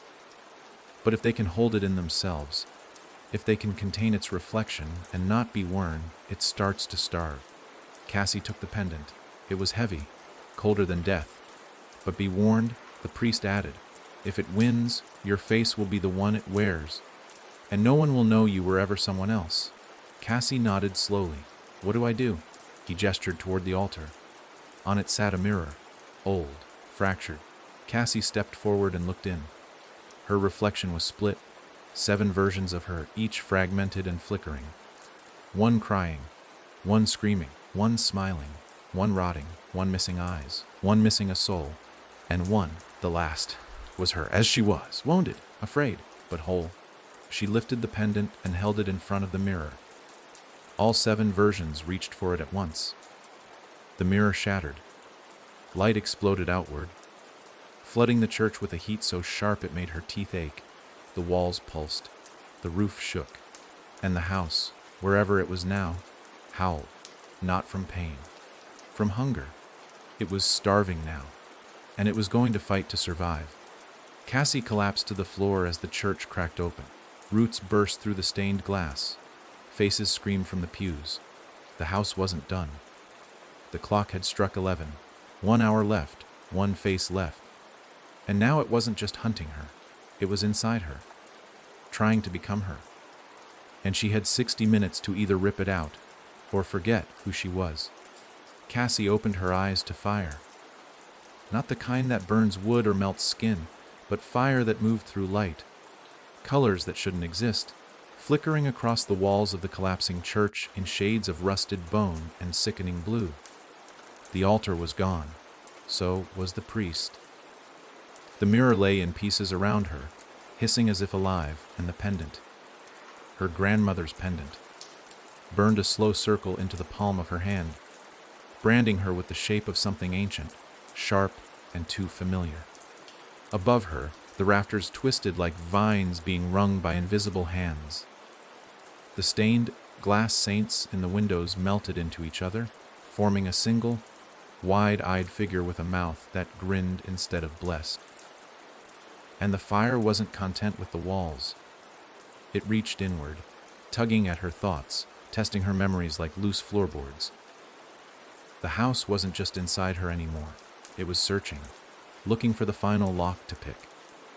Cassie staggered to her feet, vision stuttering as the floor swayed beneath her. Something had changed. The house, no. The thing behind the house wasn't holding its shape anymore. It was losing the mask. All the rooms, all the doors, all the false smiles and twisted memories had been disguises, distractions. Now, with the 13th hour close, it wasn't hiding. It was coming through, She pushed open what remained of the church doors and stepped outside. The town was gone. No houses, no street signs, just a flat, endless stretch of cracked red ground under a sky that bled in slow waves. Cassie spun in place, the pendant heavy around her neck now, humming with heat. A single road stretched before her, leading to a crooked structure far in the distance. Not quite a house. Not quite a ruin. It pulsed like it had veins, like it had lungs. And with every pulse, the ground beneath her feet responded. A deep, slow throb that echoed through her spine. She didn't want to walk toward it. She had to. Every step felt heavier than the last. Her legs were weak. Her shoulder burned. Her thoughts clouded over with whispers. Some hers, most not. You never left. You died in the mirror. You are not you anymore. She gritted her teeth and kept walking. She spoke aloud to drown the voices out. My name is Cassie Durant. I'm 29. I was born on March 3rd. I hate vanilla candles. I broke my arm when I was 7. I got fired from my job because I missed a meeting.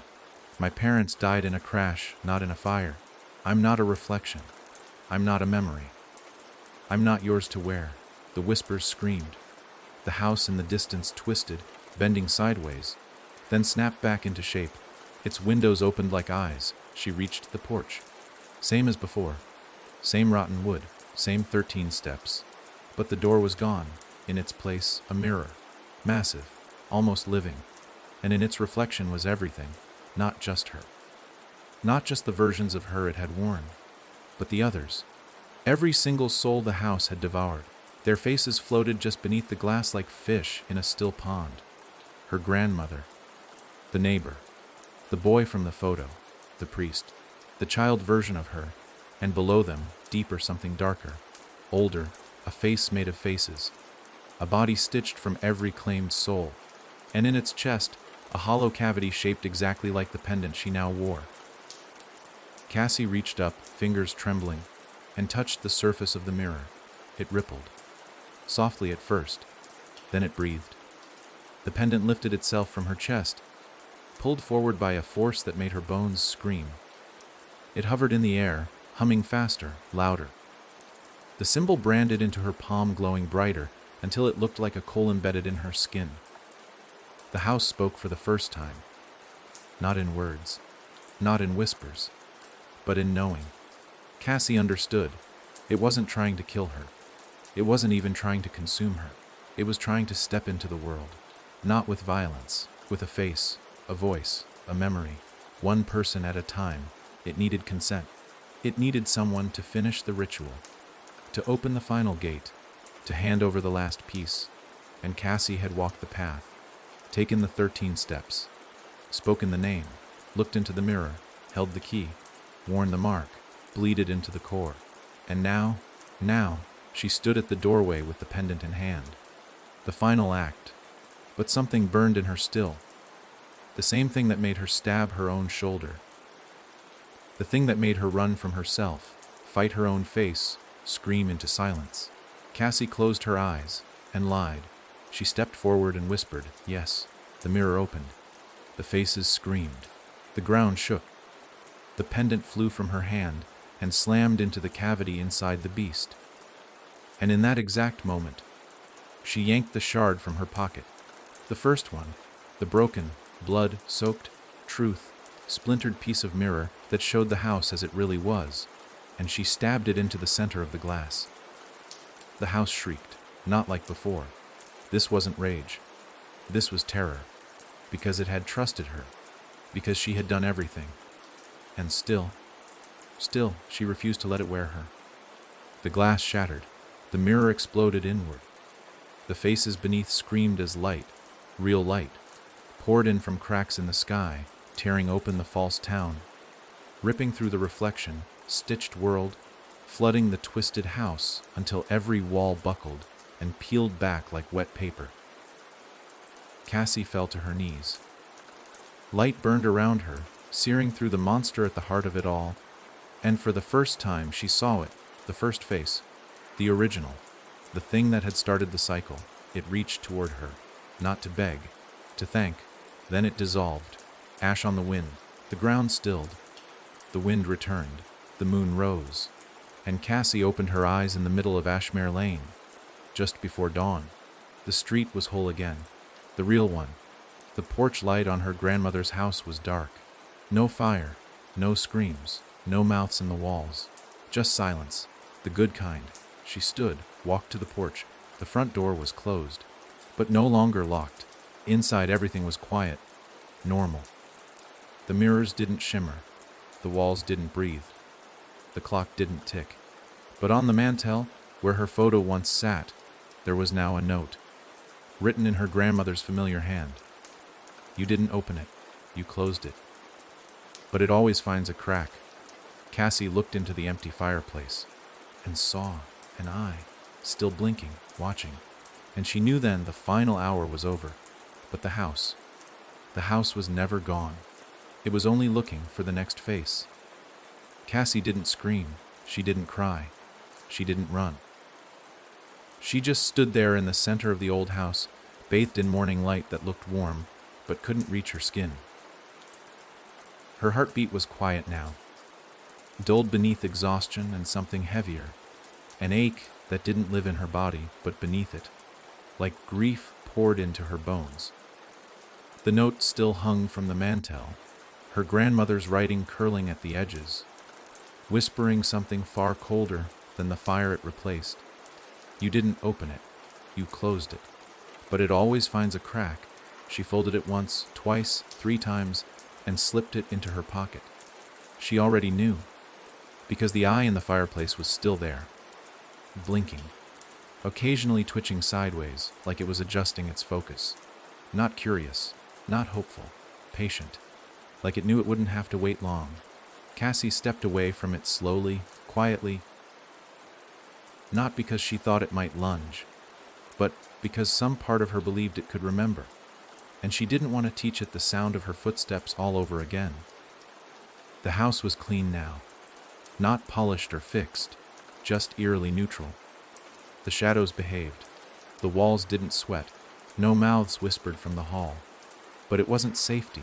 It was stagecraft. The calm after the scream. The blank face of a liar who knows how to pretend. Upstairs, the hallway had shortened. No more endless stretch. No more impossible angles. Only 3 doors. One to her old room. One to her grandmother's. One to a space she didn't remember ever existing. She paused at the 3rd door. It had no handle. Just a faint outline burned into the wood, the same shape as the mark on her palm, where the pendant had seared her flesh. She raised her hand. The wood pulsed. A breath, deep and quiet, escaped from within. Then nothing. Cassie didn't press further, not yet. Instead, she returned to her childhood room, stepping into a place that had once meant safety. The faded wallpaper, the closet door she used to fear, the edge of the bed where she read books at night with a flashlight. It was all there, unmoved, untouched. But on the bed was a new object, a camera. An old Polaroid, the kind that printed instantly. It wasn't hers. She approached it carefully, half expecting it to blink or speak or bleed. But it sat still, waiting. Next to it, a stack of photos. Cassie picked one up. It was a picture of her, standing in the hallway from the night before. Bloody, afraid, looking over her shoulder at herself.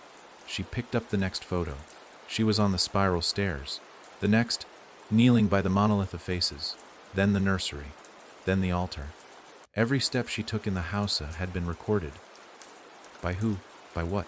The last photo in the stack made her stomach turn. It was her, but not from the house. Not from the past. It was her standing here, in this room, wearing this shirt, holding this photo, looking down at it with this same horrified expression. Cassie dropped the picture. The camera clicked on. No flash, just a soft buzz. A new photo began to print. She didn't touch it, not yet. The paper developed slowly, colors bleeding into one another until they sharpened, darkened, settled. It was another photo of her. But this time, she was asleep, in a room she didn't recognize, and in the reflection of the window beside her bed.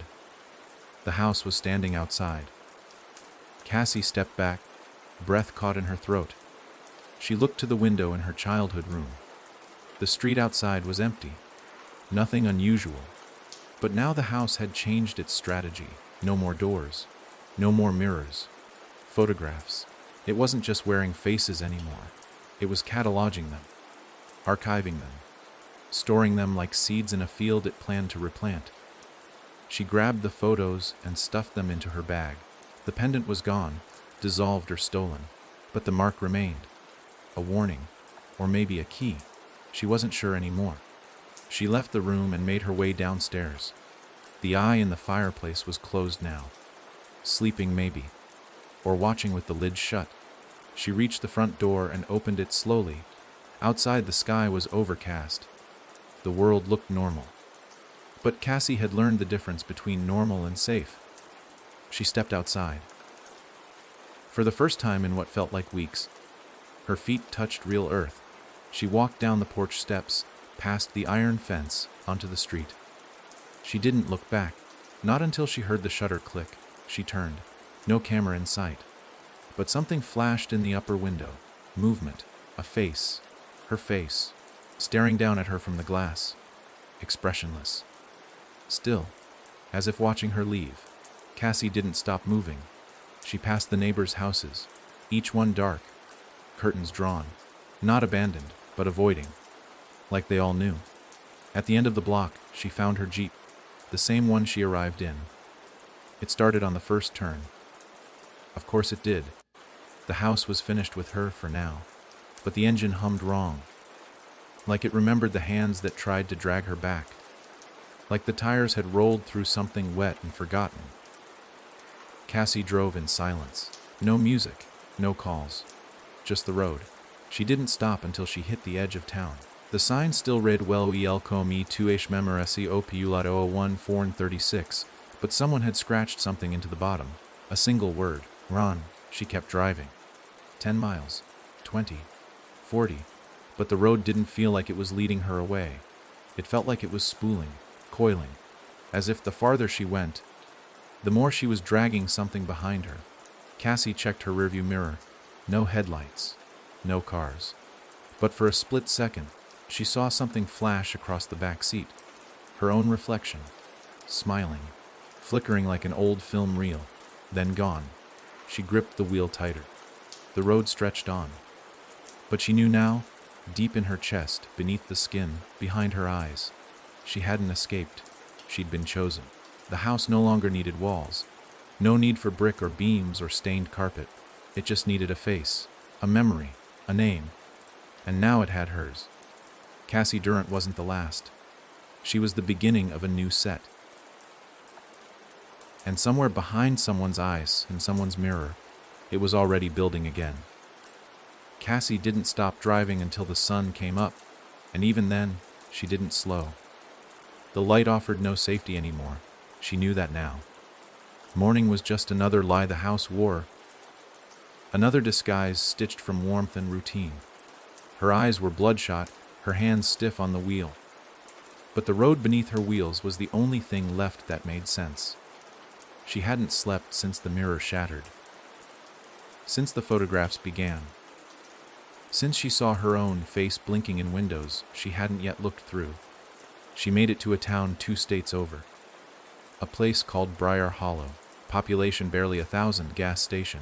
1 motel. 3 empty streets that looked like they'd been pressed from the same mold as every American small town. Porch swings, chain link fences. Children's chalk ghosts drawn on the sidewalk. But Cassie didn't trust any of it. She parked the Jeep behind the motel, away from the office windows, and went inside. The man behind the desk didn't ask for ID. He didn't even look at her twice. Just slid her a key and told her to pick any room on the far side, room 12. She shut the door behind her, locked every latch, pulled the curtains closed, and then tacked them shut with safety pins from the sewing kit she found in the bedside drawer. The walls were painted yellow, peeling slightly. There was no mirror in the bathroom. That was the only reason she stayed. Any place that didn't have a mirror felt intentional. Like whoever built this motel knew. She showered, and for a few moments, the heat of the water, the sting of soap in her wound, and the hiss of the faucet drowned everything else out. But then came the itch, not on her skin, under it. Cassie froze mid-lather, hand on her shoulder, feeling something beneath the scar the pendant had left. It wasn't a scab, it wasn't bone. It was shifting, like a coil, like something waking up. She gripped the sink, leaned into the mirrorless wall, and whispered, "Not again." But it didn't matter what she wanted. The house had traveled. Not physically, not in the Jeep, not in the trunk or on her shoes. It had nested. Somewhere inside her blood, inside her breath, inside the grooves of her brain where memory lived. And now it was building again, from the inside out. When she slept, she dreamed of hallways that pulsed like arteries, of mirrors cracking before she could reach them, of people she passed on the street suddenly turning and smiling with her own face. The motel walls didn't bleed. Not yet. But the water ran red on the third day. Cassie sat on the edge of the bed, wrapped in a towel, watching the sink leak crimson. She didn't panic. She didn't scream. She just nodded, because the house was letting her know it wasn't finished. Not by a long shot. The fourth day, the photo arrived. Slid under the motel door sometime before dawn. She hadn't left the room. No one had seen her check in. And yet, there it was, a Polaroid of her, sleeping, in this room, except the window was open in the photo, and someone stood outside. Their face was blurred, but the silhouette was wrong. Shoulders too wide, arms too long, and around their neck, the pendant. Cassie burned the photo in the sink, but the next day, another came, and this time the figure was inside. Closer. No camera. Just the faintest outline of a smile where a face should be. Cassie paced the room for hours, counting her steps, mapping escape routes, writing down plans she tore up seconds later. The motel was quiet, but she wasn't alone. One night she heard knocking, not at her door. From inside the closet, 3 slow knocks, even, measured. She sat on the bed, staring at the handle, refusing to move. But when she blinked, the door was already open. Nothing inside, just a piece of skin. Folded. Perfectly placed on the floor like a gift. Cassie backed into the corner and waited for sunrise. But the light didn't come. Not really. The room pretended to brighten, but outside the sky was bruised purple, like it was stuck between dusk and something darker. And when she looked at the television screen, unplugged, dead, it showed a reflection of her sitting on the bed, smiling. This time, she smashed it, and still the smile didn't leave. Her own face had turned against her, her memories too. She tried to call her name aloud, Cassie Durant, but the second word came out garbled, wet, like her throat had forgotten how to form it.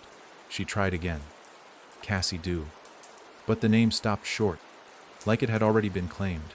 She was losing it, hour by hour, like a film reel being overwritten, one frame at a time. By the end of the week, her name wasn't on the motel ledger anymore. When she asked the man at the desk, he stared at her like a stranger. Said the room was empty, that no one had checked in, that room 12 was always empty.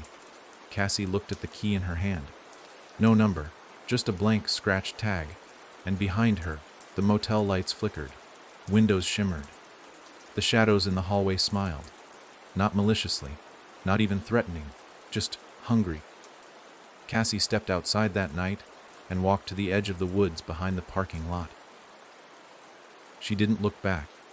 The wind whispered through the trees, too rhythmic to be natural. She knew the sound. The staircase again. Each gust another step. 13. Always 13. She walked into the forest and didn't return. The motel clerk never reported her missing. No one came looking. No one ever found room 12 again. And days later, in a gas station miles away, a man named David stopped to fill his tank. The attendant handed him a Polaroid someone had left on the counter. It showed a house. Crooked. Tall. Familiar, though he'd never been to Ashmere. In the window, a girl smiled. Her name was written on the back, not in ink, etched, burned, Cassie Durant. And beneath it, One final line: faces left behind always leave doors open. The photo shouldn't have meant anything to David. He'd never met a Cassie Durant, never heard of Ashmere, never even liked photographs. And yet, the moment his fingers touched the edge of that Polaroid, something deep in his chest shifted. Like his heart skipped a beat to listen to something he couldn't hear. He stood at the gas station counter longer than he should have, the photo turning slick with sweat in his palm. He told himself he'd toss it, that it was probably some teenager's idea of an art project or a prank. But he didn't throw it away. He slipped it into the glove box and drove. It rained later that night, sudden and mean. By the time David pulled off the highway and into the motel on the edge of the next county, his windshield wipers were more decoration than function. The parking lot was empty. One flickering neon vacancy sign blinked in red. He parked beside a white sedan, old, unmoving, covered in dust, and stepped inside the front office. The man behind the counter didn't speak. He just slid over a key without a word. Room 12. David blinked. Is that all that's open? The man nodded. Nothing else. No smile, no explanation. Just the key, worn and old, with the number etched so faintly it looked erased. Room 12 felt colder than it should have. He turned on the light, tossed his duffel bag onto the bed, and sat on the edge of the mattress. The hum of the ceiling fan overhead was offbeat, clicking every few seconds like something was caught in it. He didn't notice the mirror at first, not until he went into the bathroom. There, above the sink, was a perfectly clean, square mirror, not foggy, not cracked. But something was wrong with it. It didn't reflect right. The light bulbs above the glass hummed at a different frequency than the rest of the room. And when David leaned closer, squinting at his own face, he saw that his eyes in the reflection were smiling slightly, even though his mouth wasn't. He stepped back, turned off the light, went back to the bed. He told himself it was nothing. Stress, travel, bad lighting. But when he opened the glove box to grab his charger, the photo of the house was gone. In its place, a new Polaroid. It was his own car, parked outside room 12, taken from above. Like someone had leaned out of the motel roof and snapped it. David blinked. He hadn't noticed anyone else in the parking lot. He rushed to the window and peeked through the curtains. Same lot, same rain, no movement. But as he turned to walk back toward the bed, he saw something written on the wall. A single word scrawled in dust: Cassie. He hadn't written it. He would have remembered, right? He stepped into the hallway to ask the manager, only to find the office door locked, lights off, no sign of life. He knocked, called out. No answer. A low hum filled the air behind him. He turned, and the hallway had lengthened. It should have ended at the fire exit. Now it stretched on for what looked like 100 feet. Same wallpaper, same lights, same door numbers repeated every few feet. Room 1011, at 12, again and again and again. At the far end, a mirror leaned against the wall. Old, cracked. In the reflection, someone stood behind him. David spun. Nothing. He turned back. The reflection was still there, standing just behind his shoulder, not moving. He took a step back. The figure in the glass stepped forward. He stepped left. It stepped toward. David backed into his room and slammed the door, locked it, pushed the dresser in front. The light flickered overhead. The mirror in the bathroom clicked. He didn't sleep. Not that night. The next morning, the hallway was normal again. The office was open. The clerk handed him his receipt and told him he'd been there for 2 nights. David frowned. No, he said. Just one. The clerk stared. You checked in on Wednesday, he said. Today's Friday. David looked down at the receipt. It was Friday. He hadn't slept. He hadn't left. And yet, 2 days had passed. Back in his car, he checked the glove box again. Now there were 3 photos. The house, the car, and now himself, standing in the hallway, looking at the mirror, with someone else's face, Cassie's, grinning. He dropped the photo like it was hot metal, started the car, drove. tried to forget. But the mirrors didn't let him. Not in gas stations. Not in bathrooms. Not in passing car windows. Every time he saw himself reflected, it was just a little different. A bit too tall. Eyes just slightly the wrong shade. And always smiling. He stopped taking photos. He taped over his rearview mirror. Avoided his own reflection. But the world kept handing it back. And somewhere, beneath the smile that no longer felt like his, he felt a staircase forming. 13 steps. Slow. Measuring. Waiting for him to descend. And in the quiet moments, just before sleep finally took him, he heard a voice. A woman's voice. Tired. Soft. I closed the door. But you left a crack. Then the mirror would flicker, and in his own eyes, Cassie smiled. David didn't speak for 3 days. Not because his throat hurt. Not because he forgot how. Because every time he opened his mouth, he wasn't sure whose voice would come out. He stopped answering the phone. Turned off notifications. Didn't go to work. His friends thought he was grieving. Maybe for a family member they'd never met. Maybe for himself. It didn't matter. No one pressed. They let him disappear the way people often do in real life, quietly, without ceremony, as if the world understood on some level that he was no longer safe to be around. Because deep down, he wasn't. The mirror in his apartment stayed covered now. Bedsheets ducked, taped around the frame, corners sealed like a crime scene. But sometimes, when he passed by it in the dark, he felt warmth seeping through the fabric like breath. And if he stood still long enough, he could hear it hum, soft and low like a lullaby with teeth. That's what it had become now. Not a place, a presence. It didn't need a house anymore. Didn't need a cursed building or a flickering hallway or a cellar door that groaned with centuries of memory. It just needed a crack. In a mirror, in a face, in a person. David was that crack. He had been since he touched the photo, since he whispered the name, since he stepped into room 12 and let something behind the wall smile a little too long. And now it was growing inside him. Some days he saw it in his skin, small bumps beneath the surface like seeds, pulsing in time with a heartbeat that wasn't always his. Other days it was in his breath.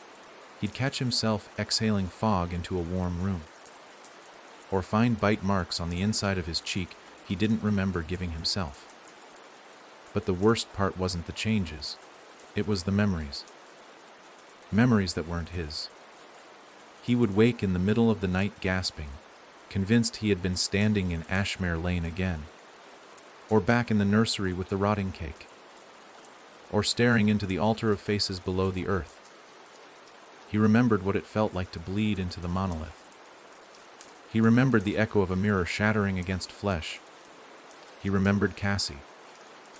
Except, he'd never met her. Had he? He couldn't be sure anymore. Her face drifted in and out of his dreams like a forgotten word, familiar only when he wasn't looking directly at it. But she was in him now, not as a voice, not as a haunting, as a layer. The way old paint clings to walls beneath a fresh coat. David started finding notes in his own handwriting. Scribbled phrases, torn pieces of paper. None of them made sense, not right away. But when he laid them all out on his kitchen table, a sentence formed. You're the 12th. I'm the 13th. Don't become 14. He tried to deny what it meant. Tried to believe it was a joke or a psychotic break or a side effect of too many sleepless nights. But then his reflection started moving again. At first it would lag, just slightly. Barely. Enough for his stomach to tighten, for his breath to catch. But after a week, the delays turned to defiance. He blinked. It didn't. He looked away. It watched. One night he stared at it for almost 20 minutes straight, daring it, begging it, and then, slowly, it smiled. Just a little. Just enough to say, I'm still here. That's when he started recording everything. Journals, audio logs, time-elapse videos of himself sleeping. He needed proof. Not for anyone else. For himself. Because the longer he denied it, the faster it grew. One morning, he woke to find the mirror uncovered. Not shattered. Not moved. just exposed. As if he'd done it himself in his sleep. He watched the footage from the night before. Fast forwarded through 6 hours of nothing, until 3:33 a.m., and there he was. Getting up, walking to the mirror, smiling, and whispering something he couldn't quite make out. He replayed the audio, isolated the words, enhanced the volume. It was Cassie's voice, clear as glass. "You still think you're you." Then silence. David packed a bag. He couldn't stay anymore. Not in this apartment, not in this city. He needed answers. Or at least others. Because if he was the 12th, there had to be 11 more. He started researching obituaries, missing persons, local legends, and slowly a list began to form. A woman who went missing in 1997 after visiting a bed and breakfast on Ashmere Lane. A boy who drowned in a dry bathtub in a foster home 3 counties over. A mailman who walked into a house and never walked out. A priest. A child. A neighbor. A grandmother.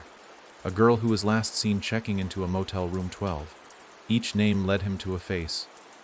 And each face had something in common. At least one photograph taken after they were gone. And in every photo, a house in the background. Sometimes only a reflection in glass. Sometimes a window in a distorted dream. But always the same house. Crooked. Waiting. Patient. David stared at the map he'd drawn on the wall, red string connecting pins across the region like a spider web. All 13 names circled, all accounted for, except one, himself, and one more, a new pin. No name yet, no face, just a note that had appeared on his kitchen table one morning, handwritten, faint. 14 watches through your eyes. David sat down slowly. In the corner of the room, the mirror hummed, soft, ready. And when he turned to look at it, he didn't see himself anymore. He saw a girl, standing in a nursery, holding a shard of glass, smiling like she knew exactly what came next. The girl in the mirror didn't blink. She didn't move. She simply stared, expression calm, smile barely visible, the way someone might smile when they've already won. And maybe she had. David sat frozen in the kitchen chair, the red map of pins and yarn spread out behind him like a murder scene he couldn't explain. The girl's image reflected back from the mirror across the room, even though she wasn't in the apartment. Couldn't be. Shouldn't be. She wasn't behind him. But she was. Cassie, or whatever was left of her. He didn't dare speak. The mirror was listening. He felt it in the bones of the wall, in the groaning floorboards, in the way the light didn't quite reflect right anymore. For the past 3 days, the sun had risen red, no clouds, no haze, just red light leaking across the sky like a wound too proud to scab. He had convinced himself it was pollution, a trick of the atmosphere, but now he knew. The house had bled into the sky. It was spreading, not like fire, like memory. That was the trick all along. It didn't need walls, didn't need land. It was never about the house. The house was just the first mouth. A place to chew through people until it learned to speak their shape, and now it was speaking through him. David stood slowly, careful not to meet the mirror's gaze again. He kept his eyes on the floor, each step toward the bedroom calculated and silent. His bag was still half, packed from 2 nights ago when he tried to leave. But something had stopped him. He couldn't remember what. One moment, he was zipping it up. The next, he was standing in the kitchen again, 3 hours gone. That's when he realized it had already taken time. Not just his face, not just his voice, his hours, his decisions, his sense of control. It hadn't needed to chase him. It only needed him to stay confused. He grabbed the bag, shoved in the last few items, then hesitated. There was a book on the nightstand. Old. Leather, bound, brittle. He hadn't packed it. Had never seen it before. But there it was, covered in dust, waiting like it had always belonged to him. He opened it carefully. The pages were photographs. Not printed, embedded 13 pages. 13 faces, each one slightly warped. A child. A woman with no mouth. A man missing his eyes. One face stretched so thin it looked like torn plastic. And on the last page, blank. but with a name written beneath it, David M. Holloway. He dropped the book. It didn't hit the ground. It sank, as if the floor had become liquid just long enough to swallow it. He didn't wait. He ran. Out of the room. Out of the apartment. Into the street where the sky bled and the world tilted just slightly, like everything had been nudged an inch to the left. While no one was watching, people passed him. Normal on the surface, but he saw it now. The cracks, the faces behind the faces. A woman walking her dog. Her reflection in a window wasn't hers. A man fixing his truck, whistling a song David knew came from the house. A child skipping rope, mouthing a word that shouldn't exist. 13, over and over. David ran to the nearest diner, shoved the door open, collapsing into a booth. The waitress approached, older, red lipstick too bright for the hour. She poured him coffee without asking. "Room 12, huh?" she said softly. David blinked. What? That's where she stayed. The last girl. Quiet thing. Always looked over her shoulder. He stared at her. Cassie. The woman's eyes twitched. Didn't tell me her name. But she left a message for whoever came next. She reached into her apron and pulled out a folded piece of paper. David hesitated, then took it, unfolded it. Only 3 words written in pencil. Barely legible, it learned speech. He looked up. The diner was empty. The waitress was gone. The door hadn't opened. The coffee was cold. Outside, the world shimmered, like heat rising from asphalt. But it was everywhere. He turned the note over. There was a drawing. A mouth. Not a normal one. A vertical slit. No lips. No teeth. Just the outline of something waiting to open. He knew that shape. It was the same one that had burned into the back of his hand last night. The same one on the pendant. The same one he saw in dreams where the walls wept. He stood up. The booth had vanished. So had the walls. He was back in the house. The real house. Ashmere. 13 doors.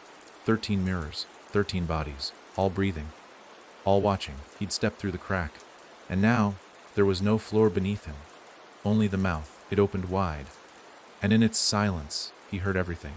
Cassie. The priest. The child. The neighbor. Himself. Every thought, every memory, every face it had ever worn, speaking as one. Not screaming, not crying, just calling, "We remember." And David realized. The house didn't want him to die. It wanted him to narrate. It wanted him to spread the story.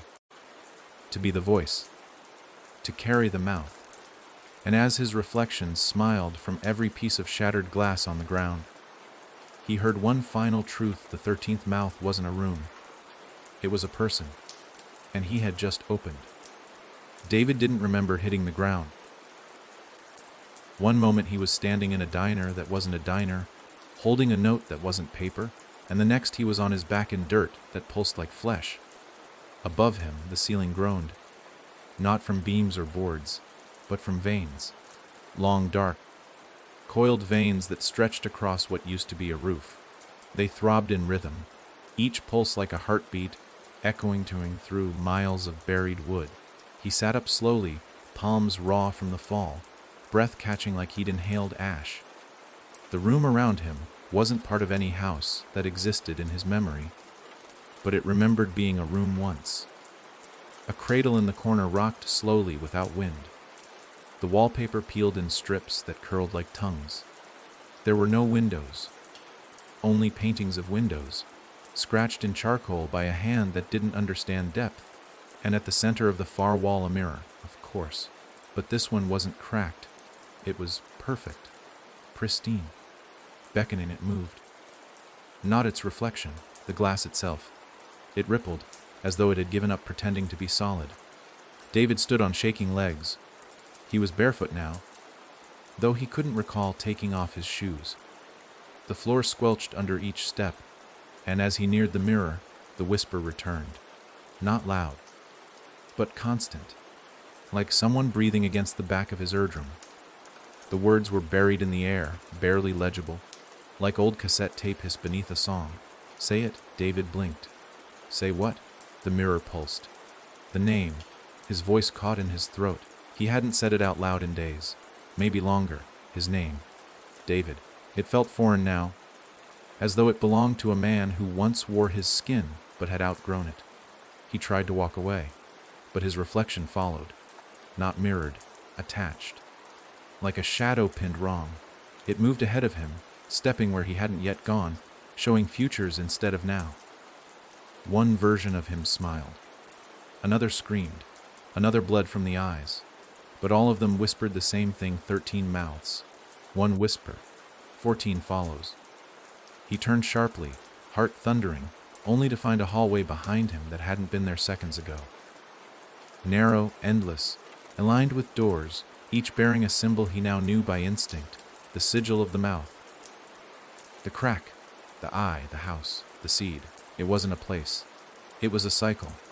Every 13 souls, the thing reshaped itself, learned new ways to speak, grew new faces, built new doorways through flesh, thought, memory. And David, he was meant to be the voice this time.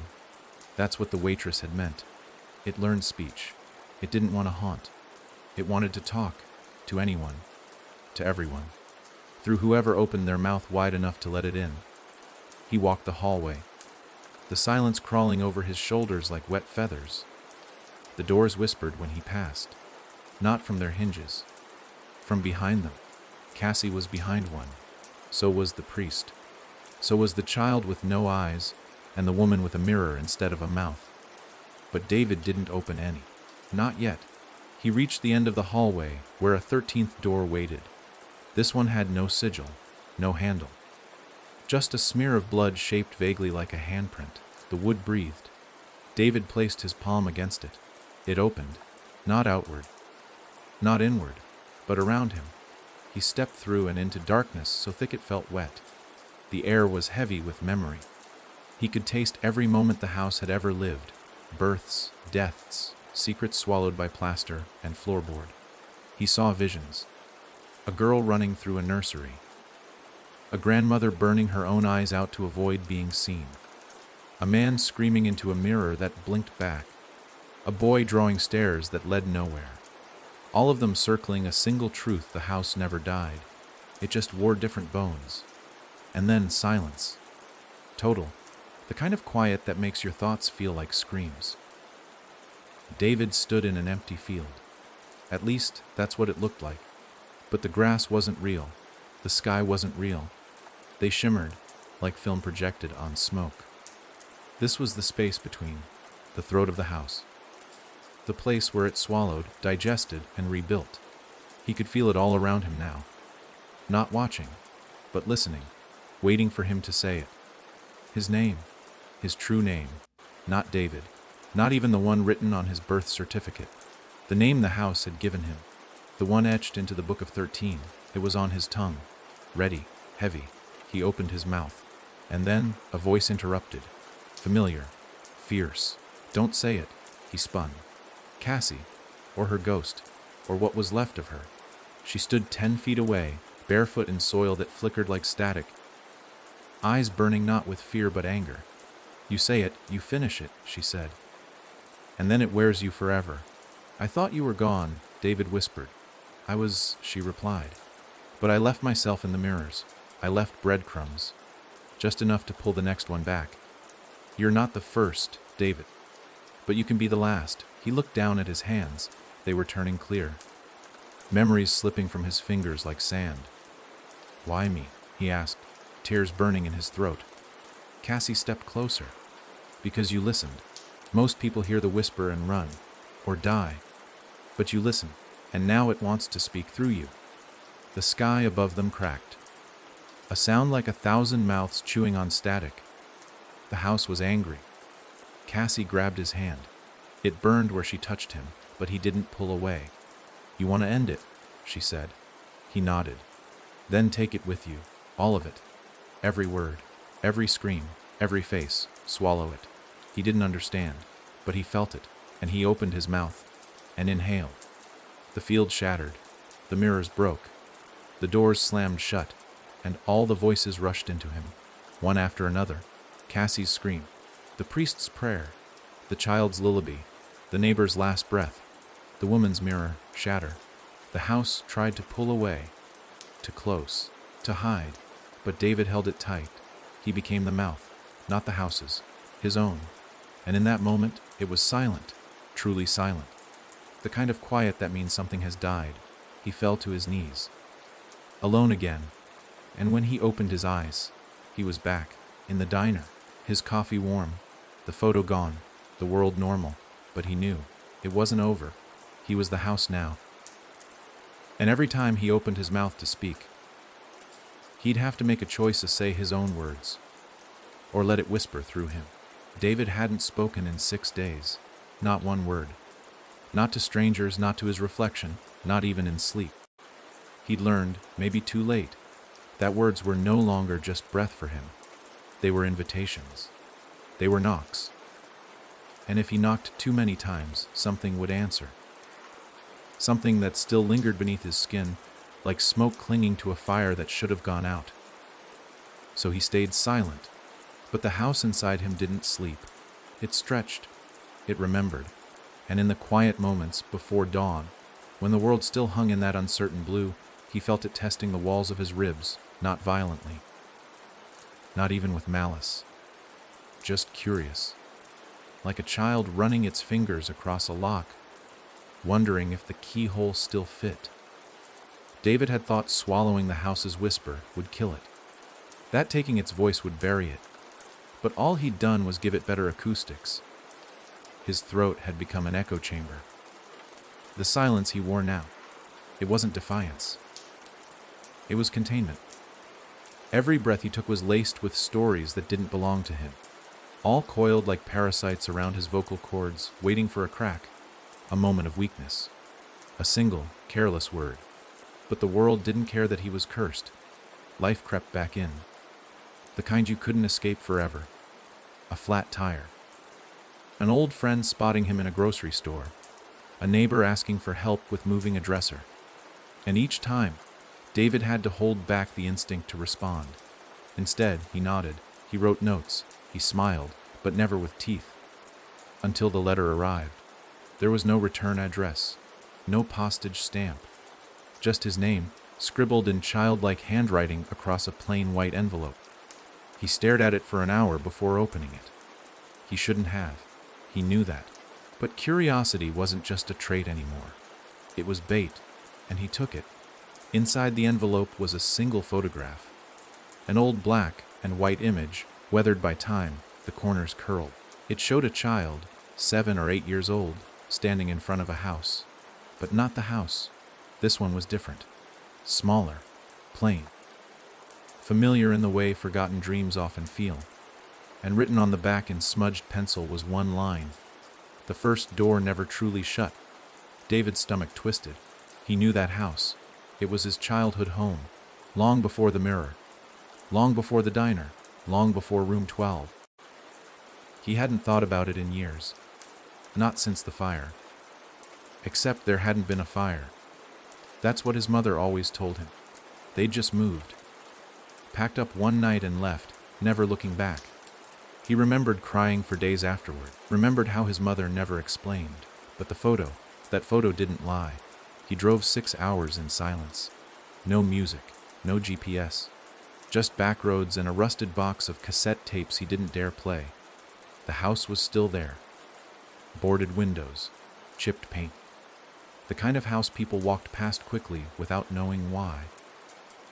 It sagged in the middle now, as if something heavy had once leaned against its spine, and the air around it was still.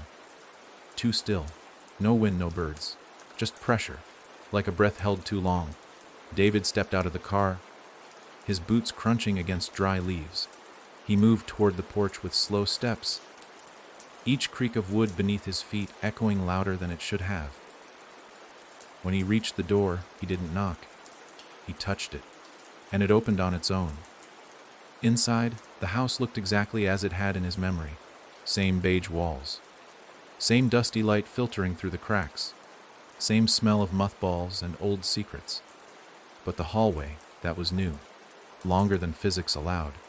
Stretching deep into the bones of the house, past where any floor plan should reach. 13 doors. Of course, each one painted with symbols he recognized too well now. Faces, mouths, keys. One door had a mirror nailed to it. Another had no handle. Another wept water from beneath its threshold, pooling into the hallway. David stepped forward. The first door opened. He didn't touch it. It simply recognized him. Inside, a nursery, his old one. Except not. The crib was too large. The toys were wrong. Carved from bone. Painted in shades no child should see. And on the rocking chair in the corner, a figure sat, facing away from him. His mother. Or something that looked like her. David, it said softly. His name spoken with too many syllables, like a song sung backward.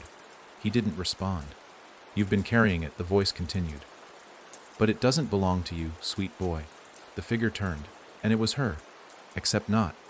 Her eyes were missing, replaced with mirrors. Tiny, circular mirrors where pupils should be. In them, he saw himself. But not now. Him as a child, screaming, mouth wide, and the room around him was not a nursery anymore. It was the throat. The same place he had stood before. The same place Cassie had tried to hold back. The mouth reforming itself, using memory as mortar. You gave it a voice, his mother's reflection said.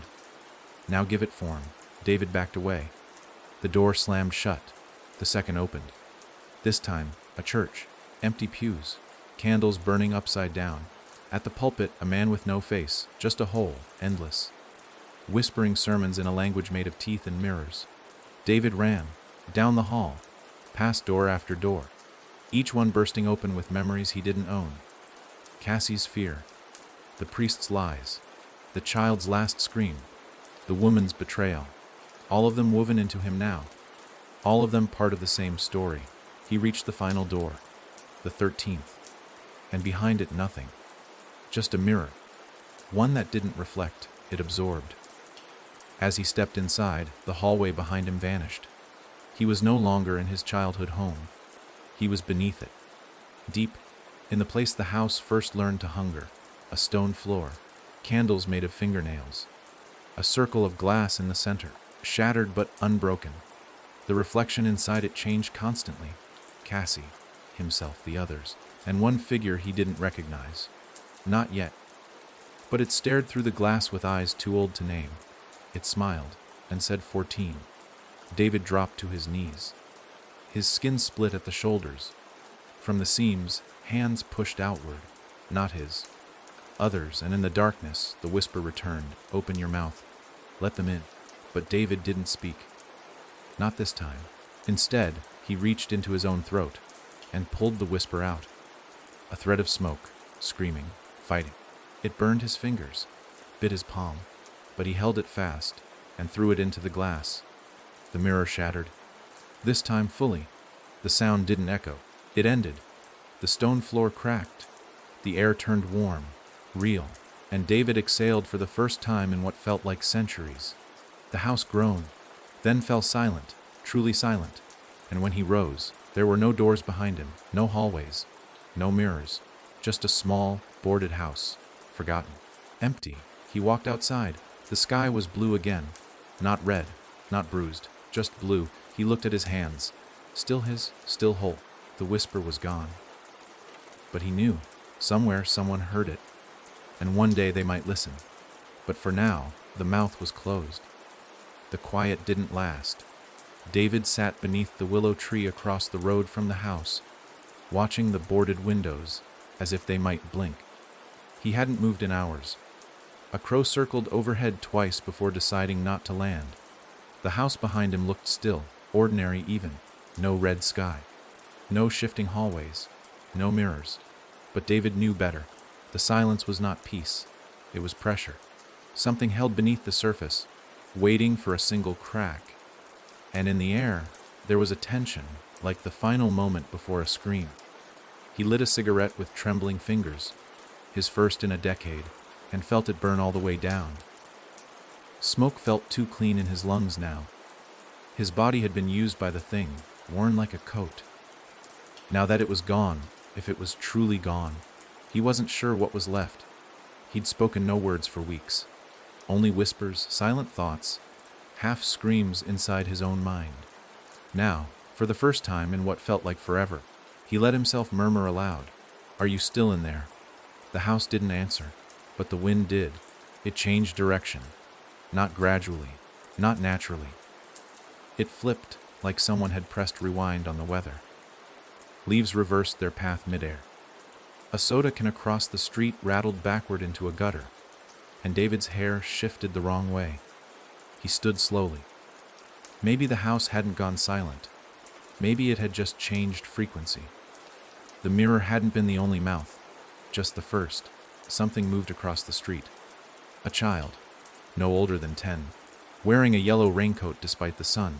She didn't speak, just stared. Her face was familiar, but not quite. The way a dream feels like a memory you almost lived. Her eyes were too old. Her mouth didn't move, but her shadow waved even though her hand didn't. It beckoned. David blinked. She was gone, but her shadow remained.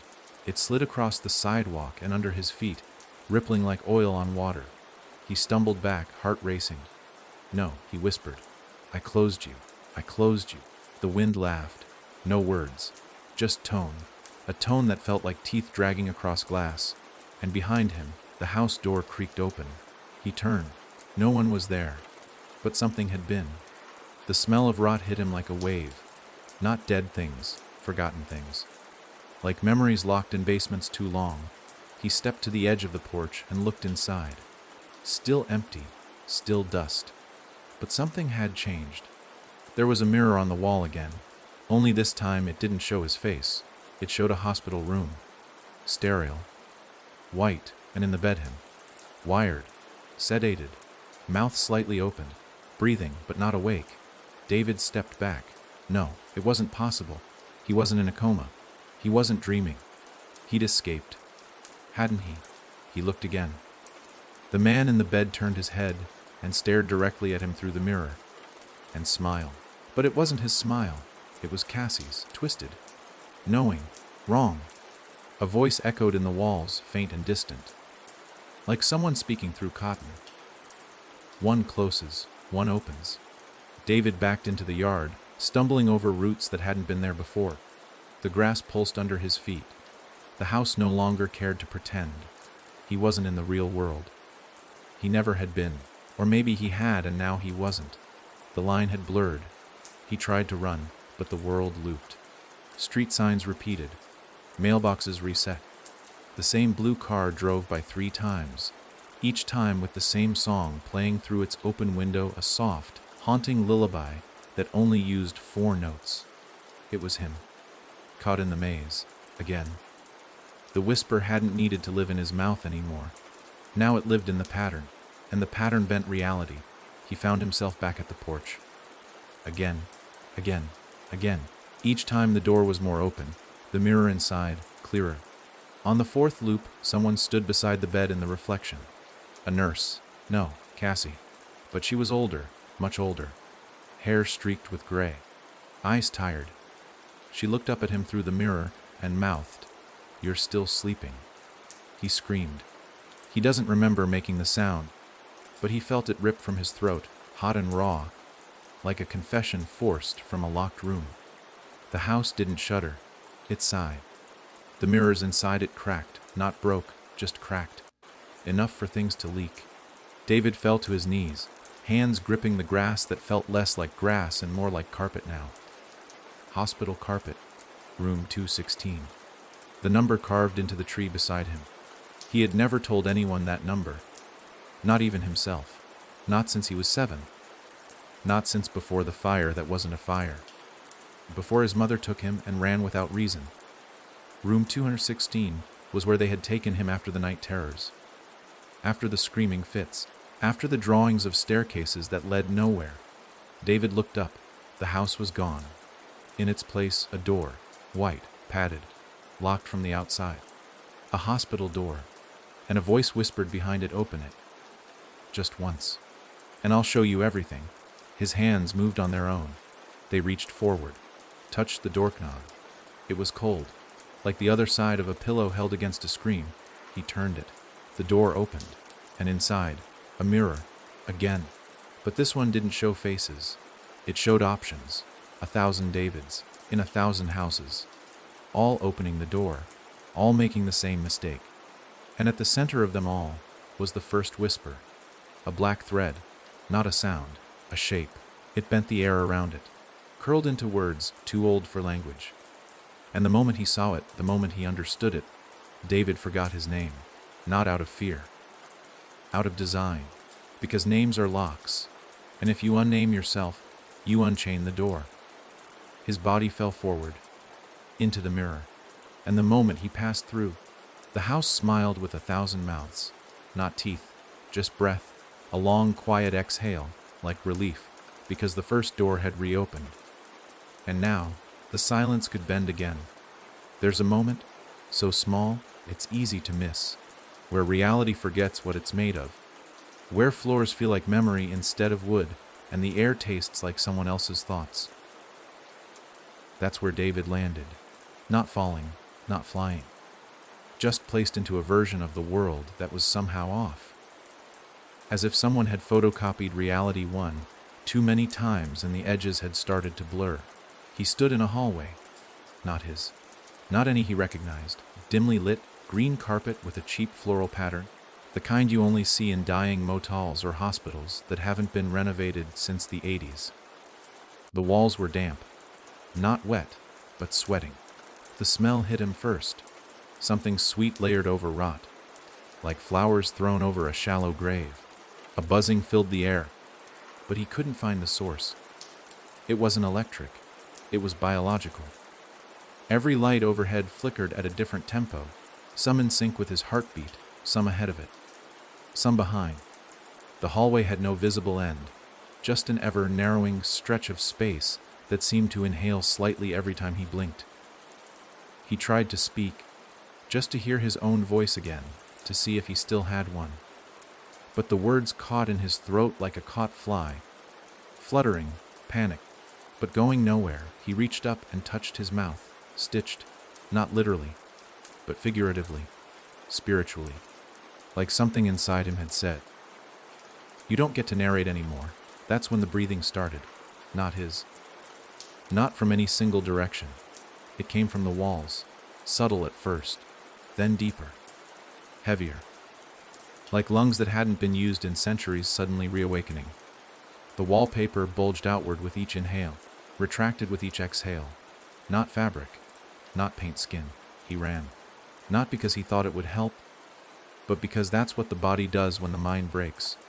The hallway stretched behind him, stretched with him, as if it liked the chase. The floor pulsed underfoot like muscle memory. Doors lined the walls now, each one slightly ajar, leaking just enough sound to beg him closer. One whispered his name. Another played a lullaby in reverse. One simply wept. He reached the fourth door and slammed it open, inside his apartment. But not quite. Everything was arranged correctly, down to the dishes in the sink and the burn mark on the right side curtain. But it was too still. No dust, no wind. The plants were plastic. The TV played static even though it wasn't plugged in. And on the couch himself, sleeping, breathing, mouth wide open.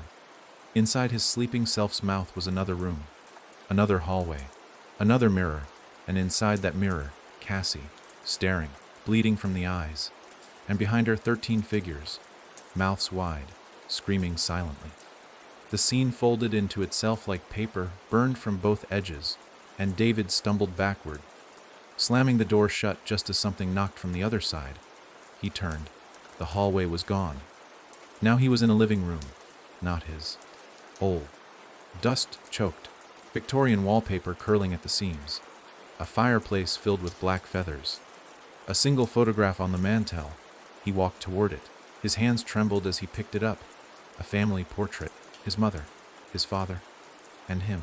No, not him. A version, smiling too wide. Eyes completely black. Behind the glass of the photo, the house reflected, not as a background, as a person. A twisted human, shaped structure with windows for ribs and a door for a face. The photo breathed. David dropped it. The glass didn't shatter. Instead, it rippled like a pond, then melted into the floor and vanished. "Where am I?" he whispered, more to himself than to anything listening. A voice answered anyway. "Where you've always been." He spun.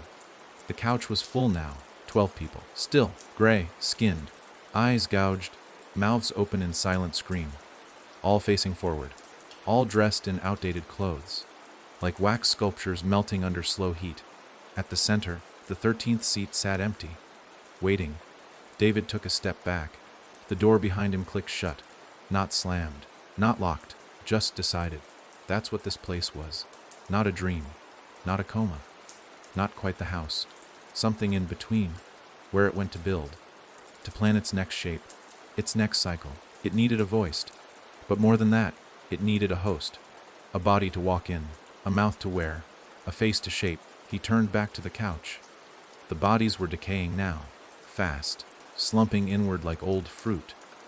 Their mouths whispered his name now, over and over, their voices combining into a single harmony that sounded too much like a nursery rhyme. David's hollow, David's bone. Open up and bring it home. He clapped his hands over his ears, sank to the floor, screamed with his eyes. And the room responded. The ceiling peeled open like a flower. Above it, nothing. Not sky, not dark. Just absence. The kind of absence that hums. And from it, something began to lower. Not a creature, not a god, a room. An upside-down room, descending slowly like an elevator from hell, dripping black tar from the corners of its broken ceiling fan. As it came closer, he recognized it. Room 12. The real one. The original. The one that had no door on the outside, no walls on the inside. It settled into place like a spider descending on silk. And from it, a woman stepped out. Cassie. But more than her. Less than her. She was fractured now, her face shifting between expressions too fast to track. A smile. A sob. An open-mouthed scream. Then stillness. She looked at him. You've opened too many, she said. Now one more opens you. David tried to run, but the floor beneath him had turned to mirrors. Each step cracked his reflection. Each crack leaked voices. Memories. Flashes of other lives where he had never entered room 12. Where he had ignored the photo. Where he had lived. They mocked him now. Not with cruelty, with regret. Cassie reached into his chest, not with her hands, but with her words, and pulled something out, a thread, fine, black, buzzing like a dying fly. She wrapped it around her finger, then around his neck. You were the 13th mouth, she whispered, but now you're the first wall, and he felt it, the shifting, the stretch, his skin stiffening, his chest hollowing, his ribs spreading into window frames. The breath inside him turned to cold wind. He screamed, but only dust came out. The walls around him cracked, not with age, but with arrival. And in his final, flickering moment of thought, he realized he hadn't escaped the house. He'd become it, and the silence that followed was him, learning to breathe. It started with a hum, low, distant, almost imperceptible, like the echo of thunder behind a dream. Not loud enough to scare, but just loud enough to disturb. That's how the house announced itself now. Not with blood, not with screams, but with a memory. It was no longer a place, it was a thought. A hum that entered people when they weren't paying attention. During the static between radio stations, the silence between tracks, the gaps between footsteps in the dark. And the first to hear it was a woman named Mara. She didn't live near Ashmere.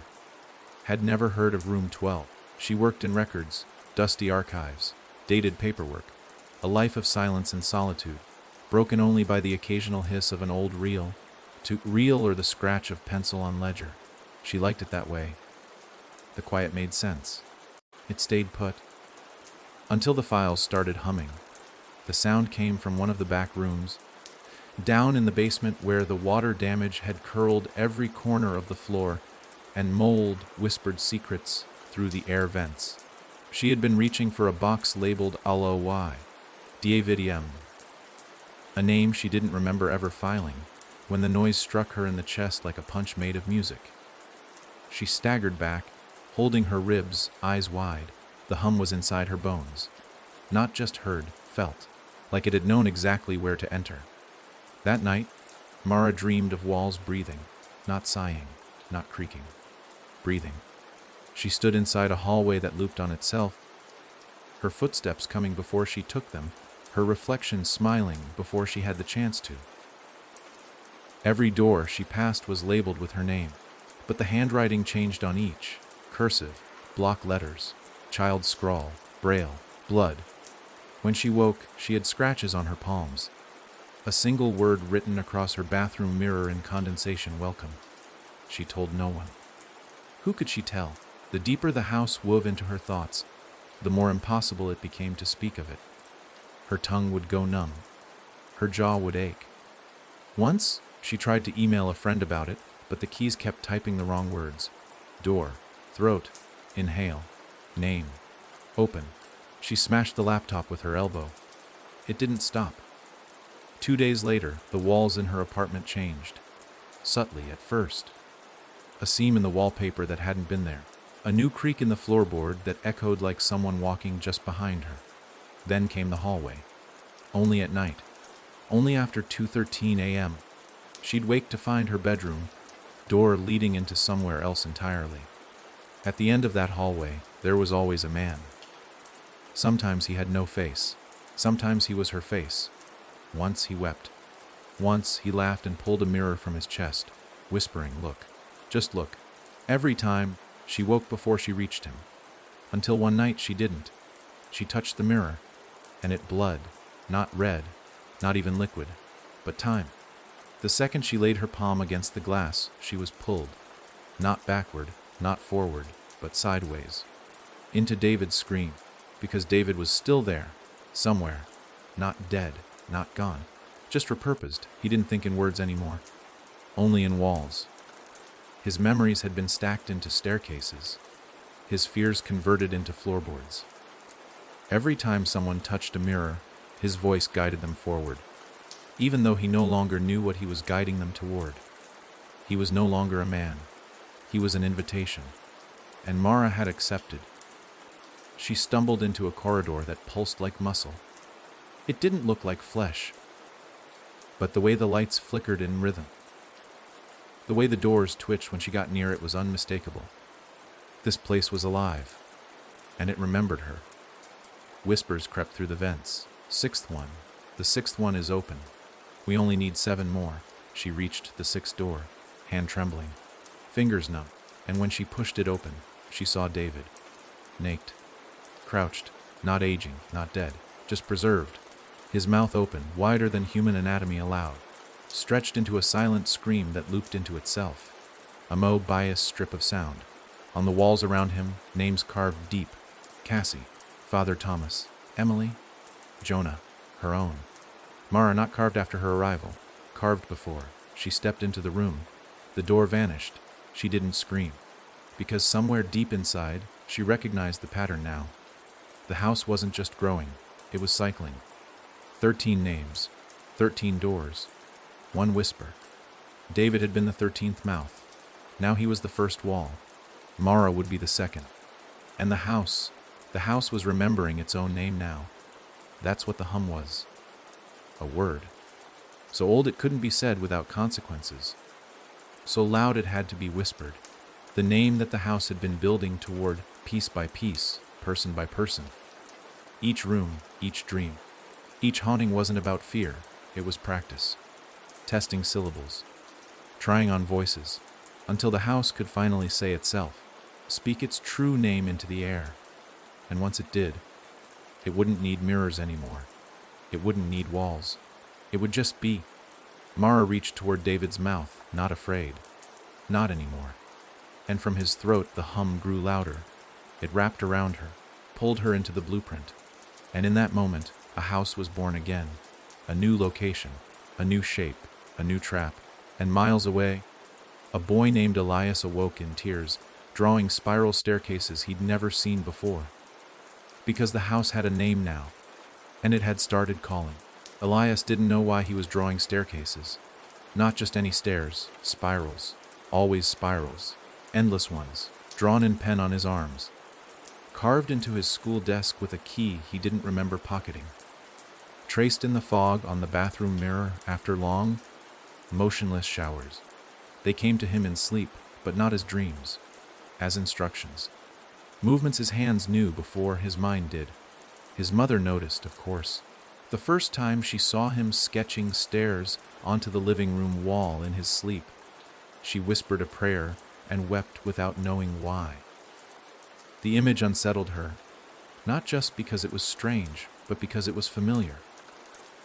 Like a face glimpsed in a crowd that shouldn't be there. She painted over it by morning, but the paint cracked before it dried. The wall refused to forget. Elias was 11, and the humming had just begun. It wasn't music. Not really. It was the sound of breath before speech. A murmur made of static and heartbeat, and it followed him. In car rides, in classrooms, in the space between clicks of the light switch. At first, he thought it was his imagination, the residue of too many horror movies watched late into the night under his blanket with one earbud in. But when his best friend Trevor said he could hear it too, that changed everything. Because Trevor vanished the next day. No signs of a struggle, just his bed sheets curled like something had slithered out of them, and carved into his mattress in ink, not blood, spirals. 13 of them. Elias didn't cry. He wasn't shocked. Some part of him had been expecting it, and that terrified him more than anything else. That weekend, he found the door. It wasn't supposed to be there. Their house didn't have a basement. It was a single-story bungalow with creaky floors and flaking paint and too many locks. But behind the laundry room, where the dryer usually sat, there was now a door. Old, painted red, no handle, just a small keyhole pulsing gently like it breathed. He stared at it for an hour, unable to move. Then his mother called his name, and when he turned to answer, the door was gone. As if it had blinked. But Elias knew better now. Doors like that didn't vanish. They waited. That night, he dreamt of the hallway. Not the same as before. This one was new, wider, cleaner. And the doors, they were made of people. Their skin stretched taut over wooden frames, their mouths agape in silent song. Eyes rolled back into white eternity. He walked past 12. Stopped at the 13th. The number carved into the spine of the door. His hand hovered over it, but before he could touch it, the floor cracked beneath him. He fell, endlessly, past memories that weren't his. A woman rocking back and forth in a padded cell, whispering numbers backwards. A priest scribbling symbols into a wall with a broken fingernail. A girl in a mirror crying blood while mirrors behind her laughed. And beneath all of them, a single figure building something. Brick by brick, word by word, breath by breath, the house. It wasn't a structure. It was a script. And Elias was now part of the next page. When he woke up, his hands were bleeding. He had carved a name into his bedroom wall. But it wasn't legible. Not fully. It twitched when he looked at it directly, like the letters were trying to escape his gaze. His mother took him to therapy that week. He sat silent through 3 sessions, then finally spoke. Only one sentence. There's something building itself inside me. His therapist blinked, scribbled something down, and then the humming started in her pen. She dropped it like it had burned her, but the ink kept writing on its own. Elias watched and smiled, because now he understood. The blueprints weren't in the walls, they were in people. Carried in whispers, passed through stories, mutated in memory. It didn't matter if you'd never visited the house, if you heard about it even in passing. A tale around a campfire, a thread online, a news story you didn't finish reading, that was enough. The idea got in. And once the idea was there, the humming began. Once the humming began, the dreams came. Once the dreams came, the doors followed. That night Elias lit 13 candles, not in a circle, but in a spiral. He wasn't sure why. It just felt right. The shadows the flames cast flickered against his bedroom walls, and between the pulses of light, he saw faces. Watching. Waiting. One of them looked like David. Another like the girl who'd vanished in the mirror years ago. One looked just like Trevor. And they all mouthed the same word, welcome. Elias didn't ask welcome to what, because he already knew. He was home. But not in the way you'd think. He wasn't in the house. He was becoming it. His voice shifted in the following days. Not deeper, not cracked, just layered. Like there was a choir behind his vocal cords waiting to harmonize. He stopped speaking at school. Stopped drawing spirals. Not because he was healed. Because his part was done. The house didn't need him to build anymore. He was just the transmission tower. Others were already hearing the hum now. The janitor at his school kept muttering numbers to himself while cleaning the same patch of tile for hours. His neighbor started sealing all her mirrors with black duct tape, saying her reflection had stopped blinking in sync. A girl across the street dug a hole in her yard and refused to say why, only repeating, "It's where the door wants to go." Elias sat in his window and watched. The house didn't rise from wood anymore. It rose from thought. It spread like ink in water, through shared glances, through half-told stories, through questions. And Elias smiled because he knew the truth. Every question about the house was just a knock on the door. And the door, it always opened. Even if you didn't remember stepping through. Even if you thought you were safe in your own mind. Especially then, because the blueprints were never hidden in walls or basements or old buildings. They were drawn in us. And now, across 13 towns and 13 homes, 13 more doors waited to be found. Each with a name etched on the inside. Each humming a single note. Waiting for someone curious enough to listen. And when they did, the house would remember its shape again. And this time, it wouldn't be content with walls. Every house has a builder. Walls don't rise by accident. Even nightmares need a foundation. But the house that haunted Elias, the house that breathed through David, the house that whispered through mirrors and hummed through dreams, it had no blueprints, no visible creator. It was a self-born thing, right? That's what everyone thought, until the mirror in Elias' room cracked. Not shattered, just split, down the center, and from inside it stepped a man. Not out of reflection, out of memory. He was tall, impossibly so, the top of his head vanishing into the ceiling like the world refused to fully contain him. His skin was not skin, it shimmered like graphite. Like something drawn, but with such force it bled through the page. His face was wrong in every way a face could be, too symmetrical, too still. His eyes weren't black or white or even human. They were vacant, not blind, blank, a canvas before the painting, a stage before the play. He wore a coat stitched from blueprints, real ones, architectural paper. But the diagrams shifted when you looked too long. One moment, a cathedral, the next, a spiral staircase plunging into darkness, then a nursery, then a padded cell. Elias didn't speak. He couldn't. Not because he was afraid, but because he knew if he spoke first, the man would take it as permission. And this man already had enough permission. He smiled anyway. Not warmly, not cruelly, just purposefully. "You've done well," the man said.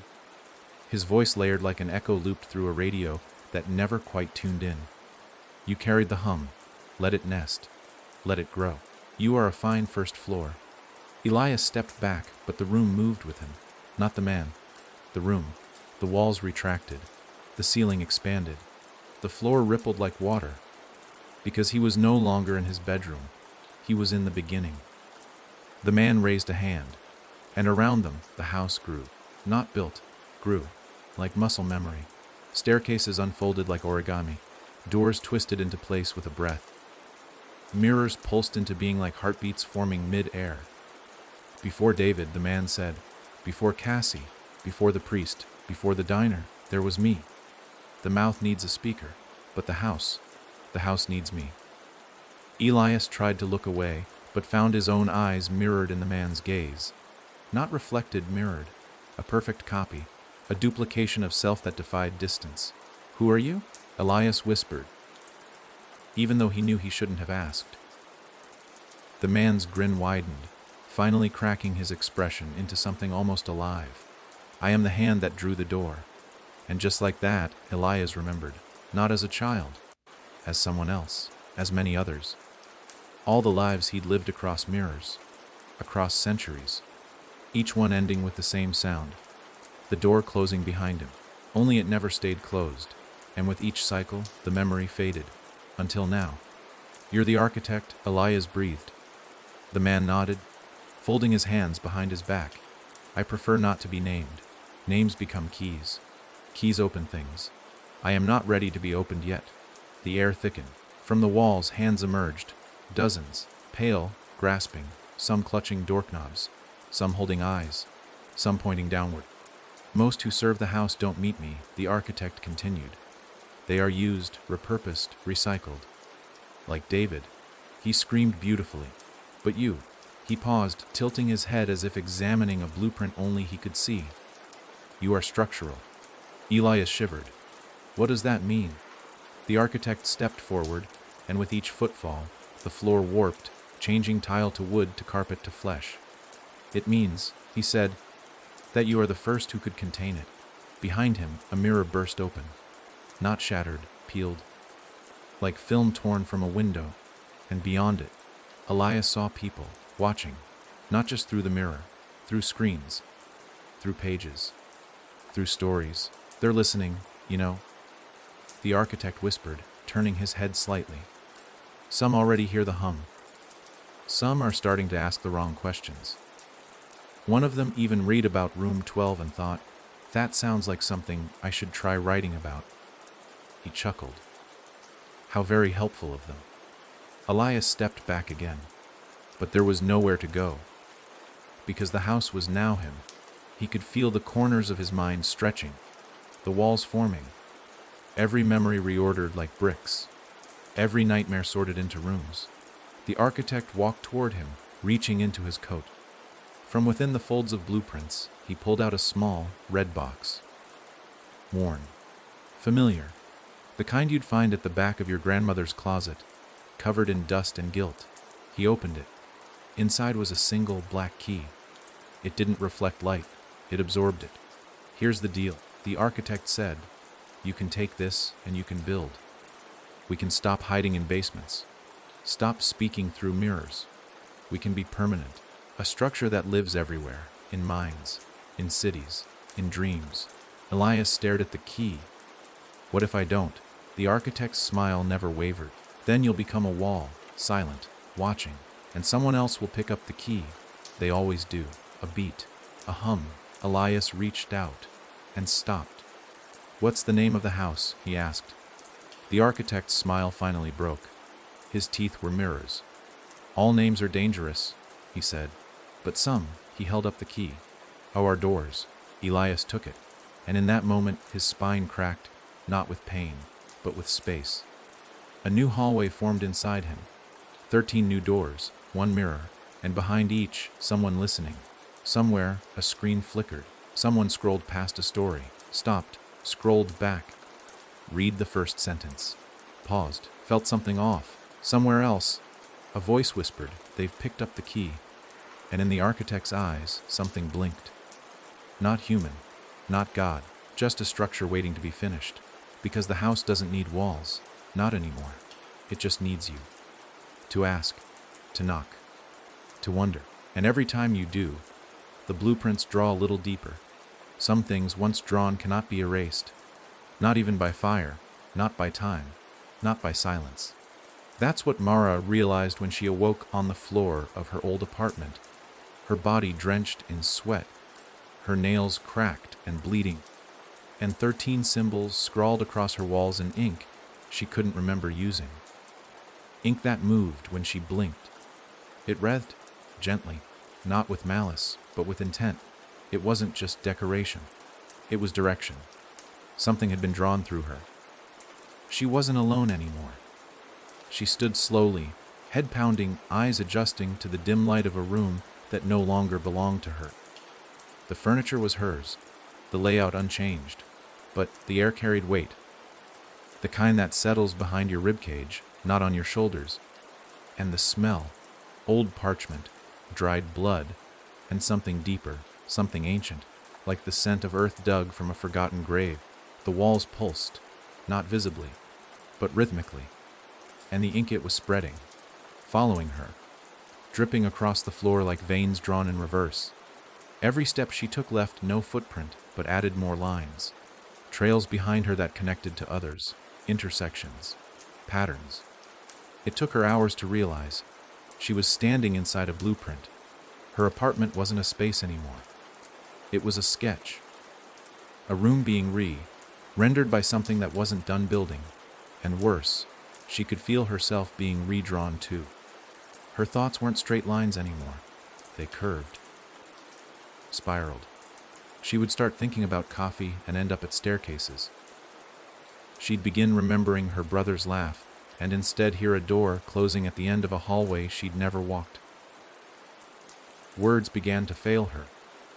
Not all at once, but in slivers. She tried to write a note to herself. Just 5 words, "This is not my mind." But when she looked at the page, it read, "This is now the plan." The pen dropped from her fingers. She didn't pick it up. Instead, she walked to the mirror in the hallway. It was covered, of course. Taped over. Duct tape, thick and gray. A warning she had given herself weeks ago, when the mirror stopped reflecting her. But now the tape was peeling from the inside. A sliver of the glass peeked through. And it pulsed too. She knew what it wanted. It wasn't just showing things anymore. It was projecting, calling out to others, turning watchers into architects, writers into builders, dreamers into carriers. The ink wasn't just in her walls. It was in her shadow. She saw it for the first time when lightning flashed across her window. Her silhouette blinked against the wall, but it didn't move with her. Instead, it finished the blueprint. With fingers she hadn't raised, drawing circles around her feet, crosses over her mouth, a keyhole where her heart should be. Her shadow turned its head slowly and smiled. She couldn't run. The moment she stepped back, her feet sank into the floor, not physically, but contextually. The room stopped behaving like a room. The corners deepened. The angles curved. What once was her ceiling now arched like the inside of a cathedral, only inverted. Like she was living inside a mouth, teeth hidden in the walls, tongue pressed to the ceiling. And far in the corner, near her front door, a door that no longer opened, stood a boy, Elias, but younger, or older, or earlier. He wore the black key on a chain around his neck, and his eyes were solid ink, no whites, no pupils. Just swirling diagrams of buildings that hadn't been constructed yet. He didn't speak. Didn't need to. Mara understood. She was being integrated. Her story, her trauma, her fears, every sharp edge and silent scream, were bricks in a structure bigger than memory, bigger than death, bigger than the idea of endings. "You drew this," he finally said, and his voice echoed from the corners of the room, not from his throat. "When you remembered, when you wondered, when you dreamed about a room without light." "I didn't," she whispered. He stepped closer. "You did. Not with your hands, but with your fear. You sketched it in your mind. You whispered it in sleep. You believed it might exist." She collapsed to her knees. The ink rose to meet her. It slid under her skin, not painfully, but inevitably, like gravity, like sleep. "You can't build this without me," she choked out. Elias smiled. "You're not building it." She looked up, and behind him, the architect stepped through the mirror. His blueprint coat shimmered brighter now. It shone, not with light, with focus. As if reality was tilting toward him, trying to sharpen around his presence. "You are the page," he said. And then he pressed his palm to her forehead. She didn't scream, she opened, and from within her poured the sound of paper tearing. The room reshaped again. Not violently, not fast, just completely. The walls folded down into stairs. The ceiling split into beams. The floor lifted into the beginning of a spiral. And above it all, the architect sketched into the air with his fingertip. The ink followed him like smoke, writing itself in the language of shadows, symbols that made the eyes water and the stomach turn. And Mara, she wasn't Mara anymore. She was level 3, a permanent floor, a dream made structural. Now, her laughter haunted every hallway. Now, her whisper was the warning in the pipes. Now, her story lured the next, because the house didn't stop. It only paused long enough for the next name to be written. And far away, someone was sketching spirals in their notebook during a lecture, without knowing why, and across town, a child woke up sobbing, clutching a drawing of a hallway they swore they'd never seen. And online, a forum thread about urban legends got a new post, one that ended with "Has anyone ever heard of room 12? The architect smiled. The ink smiled with him. The first thing Isaac noticed was that his dreams were no longer his own. They had structure now. Geometry, logic, symmetry. They unfolded like plans. Not plots, plans. Someone, or something, was building in his sleep. Rooms repeated. Doors that hadn't existed the night before returned with the same chipped paint, the same, too. Cold doorknob. He woke up with blueprints half, sketched into his sheets in ink that smelled like burning wood and rust. And always, in the corner of the dream, a hum. Faint, almost gentle, like lullabies in reverse. He wasn't like the others. Isaac saw the error, the mistake in the house's design. It was buried deep in the spirals, tucked in the invisible corner, where two doors met at an impossible angle. The unfinished room. A space the house hadn't meant to leave raw, but had. A construction oversight. The room shifted, trying to finish itself, but never could. And Isaac was the only one who could find it, because he had seen it once before. Not in a dream, in his childhood.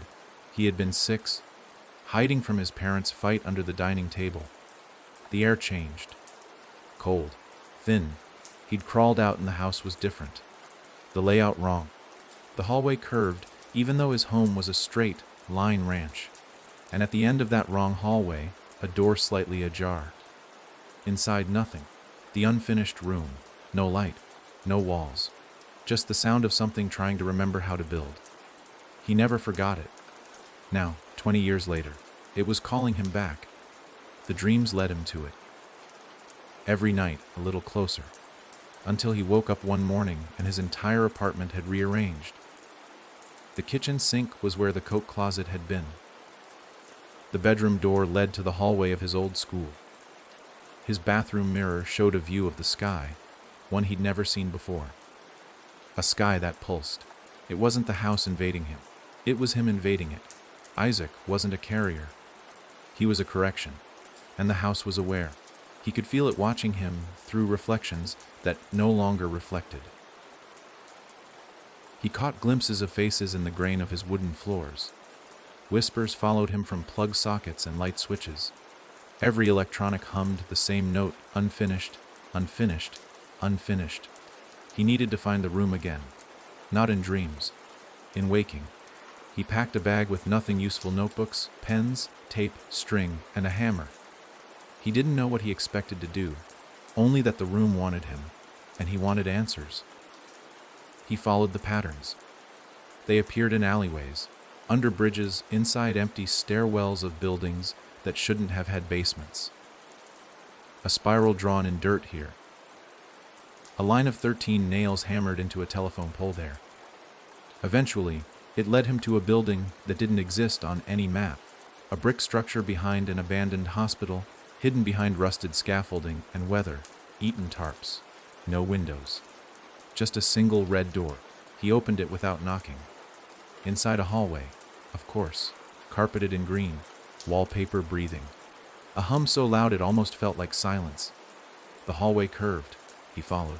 Doors on either side, 13 total, stood slightly ajar, revealing flashes of lives, a woman screaming in a bathtub as blood poured from the faucet, a child drawing a mirror with no glass, a man lying motionless in a bed, his mouth open too wide, throat humming like a tuning fork.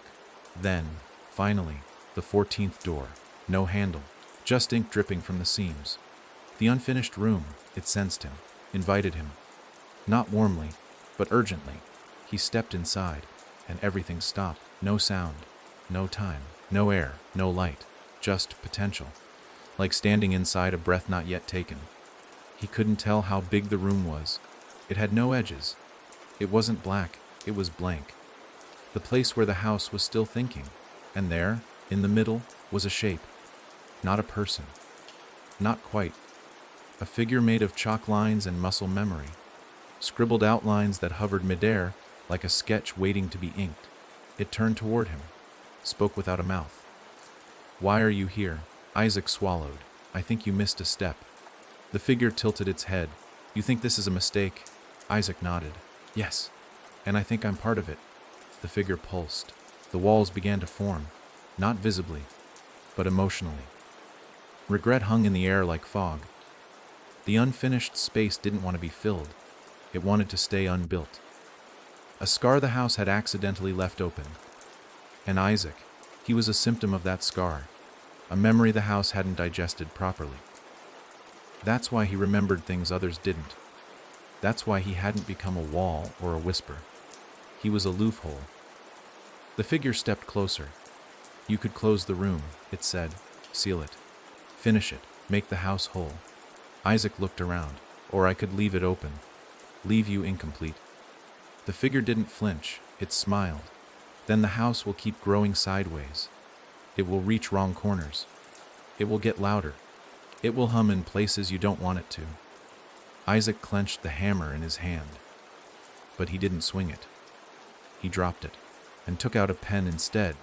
He began drawing, not doors, not walls, windows. Windows that opened to places the house couldn't follow. Memories that couldn't be rewritten. He drew childhood laughter.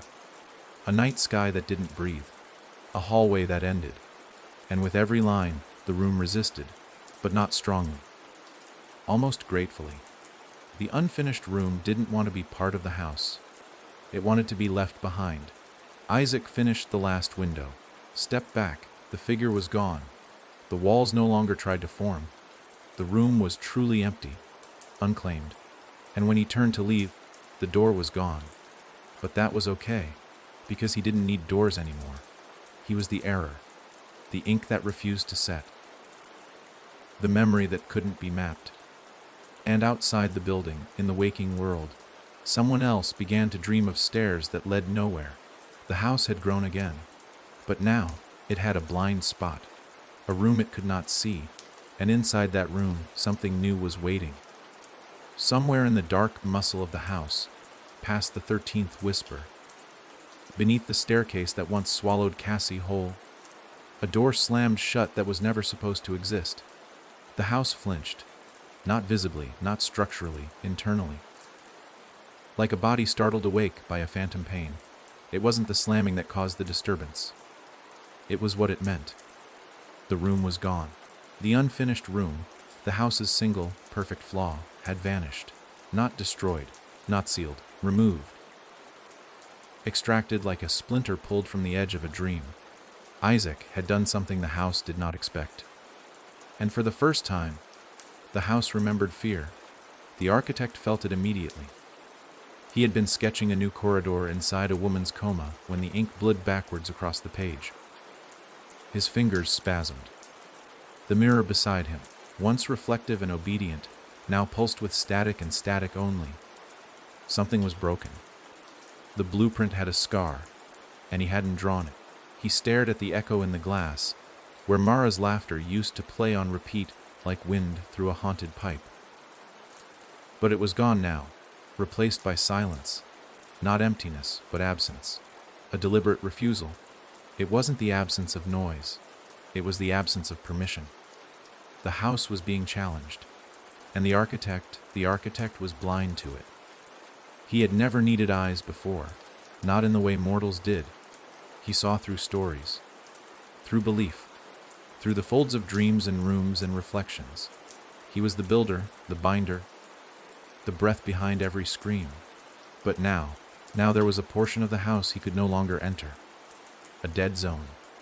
A space where ink didn't cling, where memory didn't stick. A pocket of wrong. And within that pocket, Isaac was waiting. But he wasn't idle. He was writing. Every line he drew inside the scar of the house was an act of resistance. Not a weapon. Something stronger. A different narrative.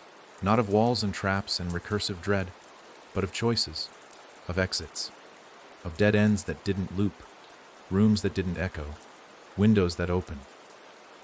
Isaac didn't know how he knew these things. He only knew the house hated them, because every stroke of his pen rewrote a corner of the structure's soul. The house was made of recursion. Isaac was building conclusion. It began to show in small ways. A mirror in a hospital room that refused to reflect the architect's work. A hallway in a sleeping child's dream that ended abruptly in a field of wildflowers and never returned. A whisper that should have summoned madness, only resulting in forgetfulness. The cracks were spreading, and the architect was unraveling. He began tracing back through his builders, revisiting those he'd repurposed. He reached for David, only to find his scream loop was warping, slipping in and out of tune. He found Mara, except she was no longer laughing, only watching, her eyes full of knowing he hadn't drawn into her. He reached for Elias, and for the first time, Elias turned away. "You're losing them," Elias said softly. The architect did not respond. He couldn't. Because to answer would be to admit that the house had begun to disobey. Something Isaac had done, something in that scar, was radiating outward like a cancer of clarity. And the architect could not see it. He could only feel the edges of its presence like frost in a room that should be burning. He needed a new door. A stronger carrier. Someone close to Isaac. Someone with enough memory, enough trauma, to reopen the scar and drag him back inside. So he began whispering to Isaac's mother. She hadn't dreamed in years. Not since her son stopped speaking at age 6. Not since she caught him staring into corners and sketching stairs on every surface. But the architect found her. Not through fear. Through guilt. He sang to her in lullabies she'd never hummed, played echoes of a cradle that never rocked, repeated the final words she said to her husband before he left. And it worked. She dreamed. Of her old house. Of her son as a toddler. Of a red door in a hallway that never existed. She opened it, and found the ink waiting for her. Isaac awoke in the middle of the night, hands trembling, head pounding, the walls of his stolen room shivering as if under siege. He knew, instinctively, the house had found another path. It couldn't see him, but it could see through her. And this time, it wasn't going to ask. It was going to force him back in. He had one option, one he had always feared. He opened the last window he had drawn in the room. It led to a place beyond reflections. Not light, not dark, just outside. Not safe, but separate. He stepped through, and vanished from the house's reach. The mirror cracked in his childhood home. His mother dropped the sketch pad she'd found under his bed. It landed open on a page she hadn't seen. A message written not in Isaac's hand, but in hers. "Don't open it. He's not the one who built it. He's just the one who forgot why it was built." She didn't understand, but the house did. And the architect screamed, not in anger, not in pain, in panic, because the scar was not just a flaw. It was the first truth, and someone, somewhere, had remembered it. Before the first whisper, before the first door, before the ink ever touched paper, there was a place the house forgot. A room that was never drawn, never planned. Not because it wasn't needed, but because it was buried, sealed in silence, hidden beneath layers of rewritten memory and reconstructed timelines. Even the architect, for all his godlike presence, feared this place. He called it the core in the early days, when he still pretended to understand what he was making. But the truth, it wasn't a core. It was a cradle, and the house didn't begin in a blueprint. It began in a scream. Somewhere far from Isaac's scarred sanctuary, in a farmhouse abandoned for decades, off the edge of a road that doesn't appear on any maps. There's a cellar door no one remembers installing, not locked, not hidden, just ignored, but it's there, in the dirt, beneath leaves that never rot, waiting.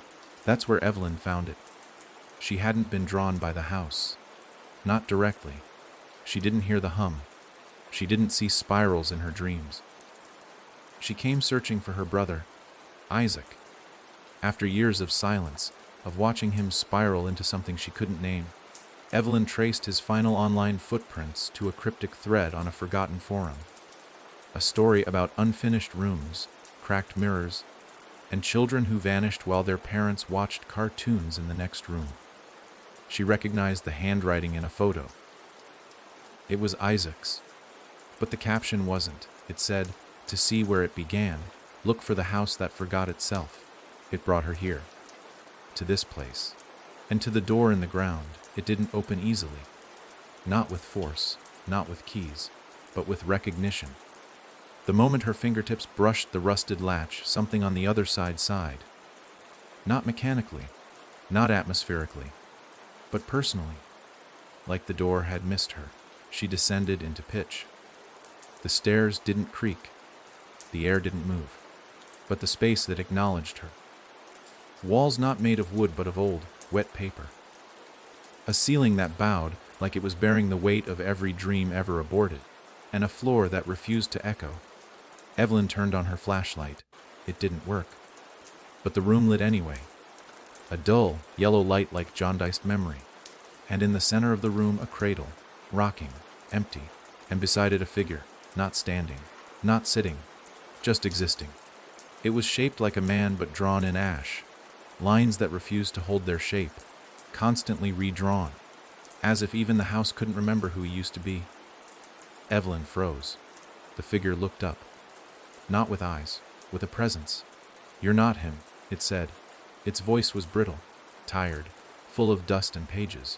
"No," she said, "but I'm his sister." The figure tilted slightly, and the cradle stopped rocking. "I tried to stop it," it whispered. "A long time ago, before the house had walls, when it was still an idea. But ideas don't die when forgotten, they fester." Evelyn stepped closer. "Who are you?" The figure shuddered, flickering like a candle in a room that doesn't deserve warmth. "I was the first architect," it said. "Before the one who wears the blueprints, before the one who whispers through mirrors." She stared. "You built the house?" "No," he said, voice cracking. "I dreamed it. I was a child, sick, alone. My mind made places I could go when the world was too much. I drew staircases to nowhere, rooms that watched instead of waited. I whispered their names in sleep. I gave them rules. And then one night they whispered back." He looked at the cradle. "That's where it started. The house wasn't built. It was born, fed by story, nursed on belief, and every person who feared it made it stronger." Evelyn felt the walls press closer. Not physically, but emotionally. The room wasn't trying to keep her out. It was trying to remember her. "What's in the cradle?" she asked. The figure turned. "Not what? Who?" She stepped forward. And the moment she crossed the line into the center of the cellar, her mind split. Not broken, just expanded. Memories that weren't hers rushed in. Children lost in mirrors, mothers whispering to unplugged televisions, friends who went silent after staring too long into spirals they thought were doodles.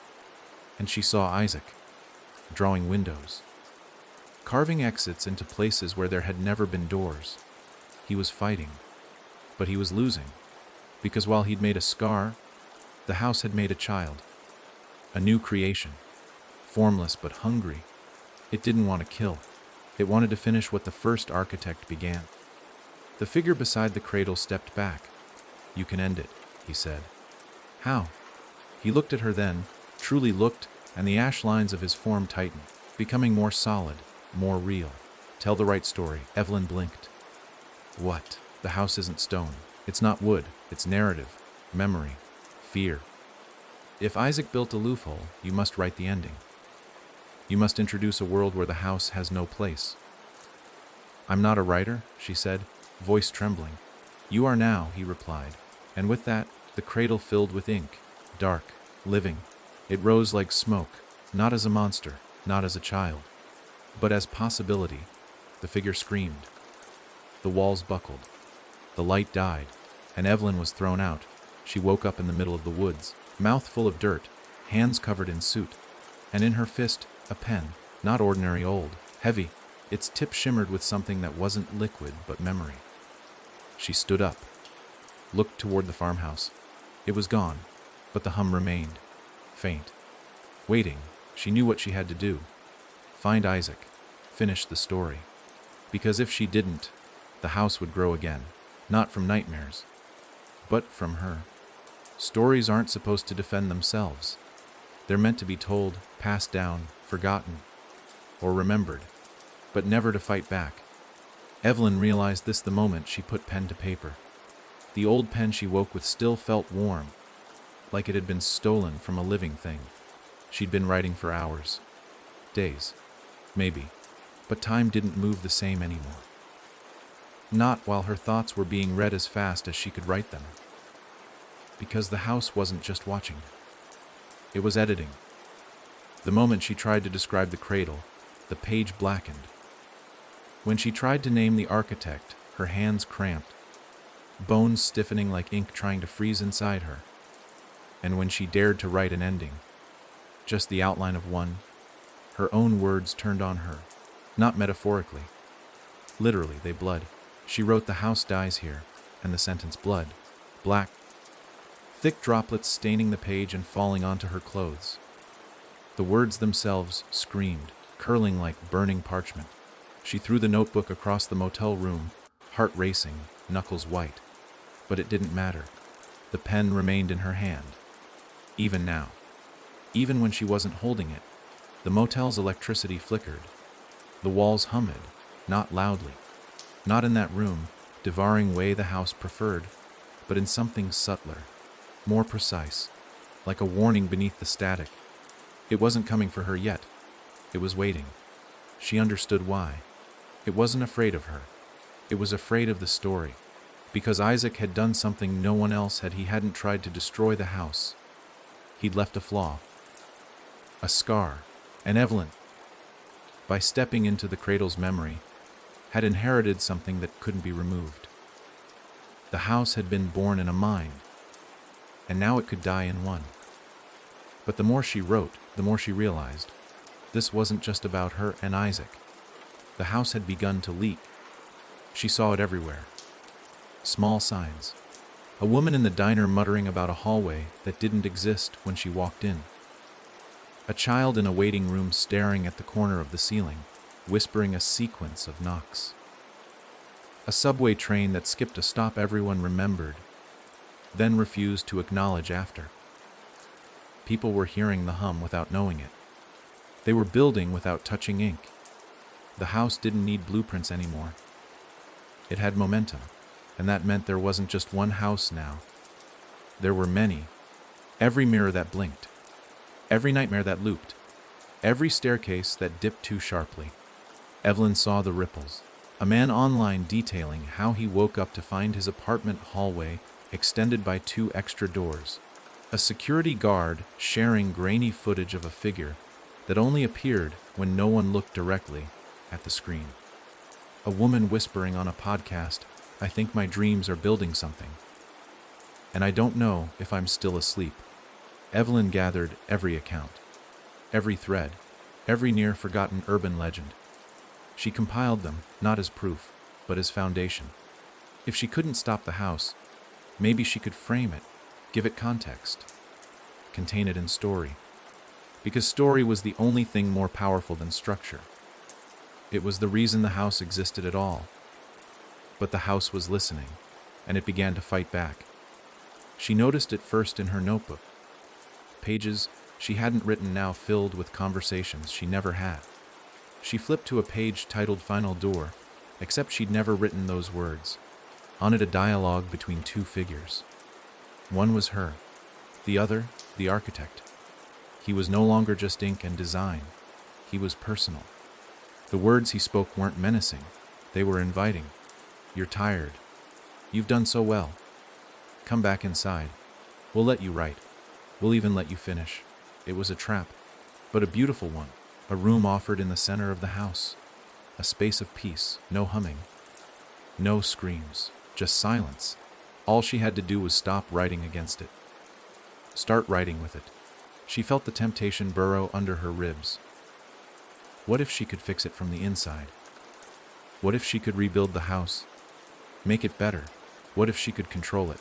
But that's how it always began. A whisper of purpose. A flicker of possibility. The house didn't need slaves. It needed believers. Evelyn threw the notebook into the motel sink and turned on the water. The pages didn't burn. They dissolved, melted like skin. The pen clattered beside the porcelain. Still warm, still pulsing. She didn't sleep that night. She couldn't. Because in the walls, something shifted. A second door appeared beside the bathroom. She hadn't noticed it before. She hadn't drawn it, but it was there, and it was open, inside a mirror. Of course, a full-length one, standing on its own, wrapped in red curtains tied back by black cord. She approached, slowly. The mirror didn't show her, not yet. It showed Isaac, alone, in the scar, but the scar wasn't safe anymore. The walls were leaking ink. The windows were closing. He looked up, saw her, mouthed a single word right. She turned away from the mirror, picked up the pen, opened a new notebook, and began again. This time, she wrote in a language the house didn't know. Not English, not Latin, memory. She wrote about the time Isaac cried when he lost their dog, not because it ran away, but because it left a door open and he dreamed the dog had been taken. She wrote about the day her father disappeared for 12 hours and came back saying he'd just been in the bathroom. She wrote about the spiral she once drew on her school desk and the boy who touched it and never spoke again. The house shivered. Somewhere, a hallway collapsed. A door refused to hum. A child woke up screaming, but this time, not in fear, in defiance. The house was changing, and it was afraid of the change, because for the first time, someone was telling its story without permission. Not praising it, not fearing it, just telling it, framing it. And in that framing, the house lost shape, because the house was never brick or bone. It was belief, and Evelyn had cracked it wide open. But she wasn't finished. She turned the page and began the final section, titled "The Room That Refused to Listen." The house stirred. The architect stepped through the mirror, and Evelyn smiled. It wasn't defiance. Not at first. Rooms didn't rebel. Not by nature. They obeyed the walls that held them, echoed the voices that entered, molded themselves to the blueprint that birthed them. That was the rule. That was how the house sustained itself. Obedient spaces, recursive corridors, sound that looped and fed back until it became form. But then came this room, quiet, still, unassuming, and worse, it didn't listen. Evelyn first felt it when she wrote its name, the room that refused to listen. The pen stuttered, not jammed, not dry, just hesitant, as if even the ink feared the name. The notebook resisted her hand, the page bending slightly, as though recoiling from the weight of the idea. But she forced it down, and the moment she did, something shifted. Across the house, across all the houses, the hum stuttered. A breath missed. A hallway blinked. A door dissolved into dust and didn't return. The architect paused mid-sketch. He had been drawing a new chamber inside a subway car that didn't stop anymore. A whisper nest made from forgotten announcements. But as the train rumbled through its endless loop, every surface flattened. No texture, no weight, just blankness. And in that blankness, silence. The house was forgetting itself, because Evelyn had named the room. And it wasn't like the others. It did not whisper. It did not reflect. It did not hum or pulse or dream. It refused. Even now, in the scar Isaac had made, where the rules had bent and clarity had crept in like sunlight through boarded windows, even there, the room pulsed like a bruise. He had tried to open it once before, and the walls had gone mute. His thoughts, usually sharp and painful, like static, softened, dulled, like he was thinking through cloth. He knew what it was, though he didn't know how. The house's first rejection. A space that did not respond. It had formed the moment the first architect thought about silence. Not quiet, but absolute absence. Not lack of sound, but lack of obedience. It had formed before the cradle, before the blueprint, before the humming became song. A single space that couldn't be written into. And now, Evelyn had given it form. The architect saw her from the other side of the mirror. His expression, once a confident mask of knowing, one that had survived generations of whispered fear, was cracked. Not angry, afraid. "You don't understand what you've done," he said, stepping through the glass into her motel room. But the mirror didn't ripple. It shattered the moment he crossed. She didn't flinch. "Don't I?" she said, lifting her notebook. She had been writing without pause. A feverish momentum took hold of her hand, words pouring out even as her body shook with exhaustion. Her skin was pale, her fingers ink stained to the wrist, her voice raspy from not speaking for hours. "Every house," she said, "every version, every mirror, every cracked wall and spiraling hallway, they all stem from one story, yours, the one you fed, the one you buried, the one that never listened back." He advanced, "Stop. Writing." She kept going, even as the pen screamed, even as the room began to bend. The walls pulsed, not in the house's rhythm, something new. A rhythm of detachment, of refusal. The wallpaper peeled backwards, not off but in, revealing a blank space behind it. The floor beneath them flickered, no longer carpet or tile or wood, just an undefined blur, like reality deciding whether to exist. "You think you're making a weapon," the architect hissed, his form beginning to lose coherence. "But you're making a void." "I'm giving the house something it's never had," she said. "A death." He laughed bitterly. "A choice." He lunged. She didn't move. He couldn't reach her. His fingers touched the air around her and withered. Not burned, not broken, just erased. As if that part of him had never existed, he stumbled back panting. His coat, once a living tapestry of blueprints and ink, was now a dull gray. His sketches were failing him. Every room he had made began collapsing inward, turning into echoes of themselves, fading not from memory but from necessity. The house was learning from the room, learning to be silent.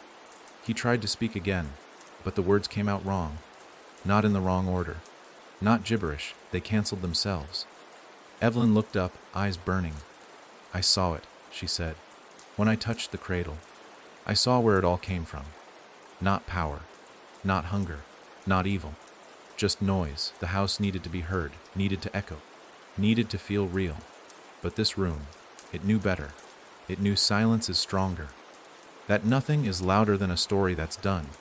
She turned the page, wrote 3 more lines, and the room opened. But not like doors, like stillness. A hush dropped through the world, so thick it blanketed dreams. Every whisper loop shattered, every recursive hallway ended. The spiral didn't vanish, it stopped spinning. And from the center of that silence, Isaac stepped out. He looked older, worn, but intact. He stood beside Evelyn, took the pen from her hand, and wrote a single word on her notebook's last page. "Listen," and the house, for the first time, did. No humming, no folding, no resistance. It sat in the silence like a punished child, finally realizing it wasn't immortal, wasn't invincible. It was a pattern, and patterns can end. The architect, no longer towering, now flickering like a candle drowning in its own wax, fell to his knees. "You can't just walk away from it," he said, voice small. Isaac looked down. "We're not walking away." He reached into the notebook, pulled something out. Not a weapon, not a map, a door. Wooden, simple, painted red. He opened it. The room that refused to listen was on the other side. Still, silent, patient. Evelyn and Isaac stepped through. The architect tried to follow. But the moment he touched the frame, he dissolved, not from pain, from lack of relevance. And the house, it waited. It hummed once, softly, then stopped.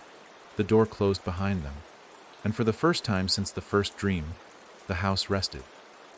It began with the mirrors going blind. Not breaking, not melting, not whispering secrets through the fogged glass, but simply refusing to show. The reflections didn't fade. They vanished. Gone were the echoes of faces trapped in other timelines, the looping nightmares that once played like films behind polished silver. People stood before glass and saw only gray, no self, no shadow, no house behind them, just a flat, silent denial of existence. It was the first true sign that something had changed, that the house, For all its sprawling terror, for all the recursive corridors and humming dread, was forgetting itself. Not all at once. The spiral still breathed.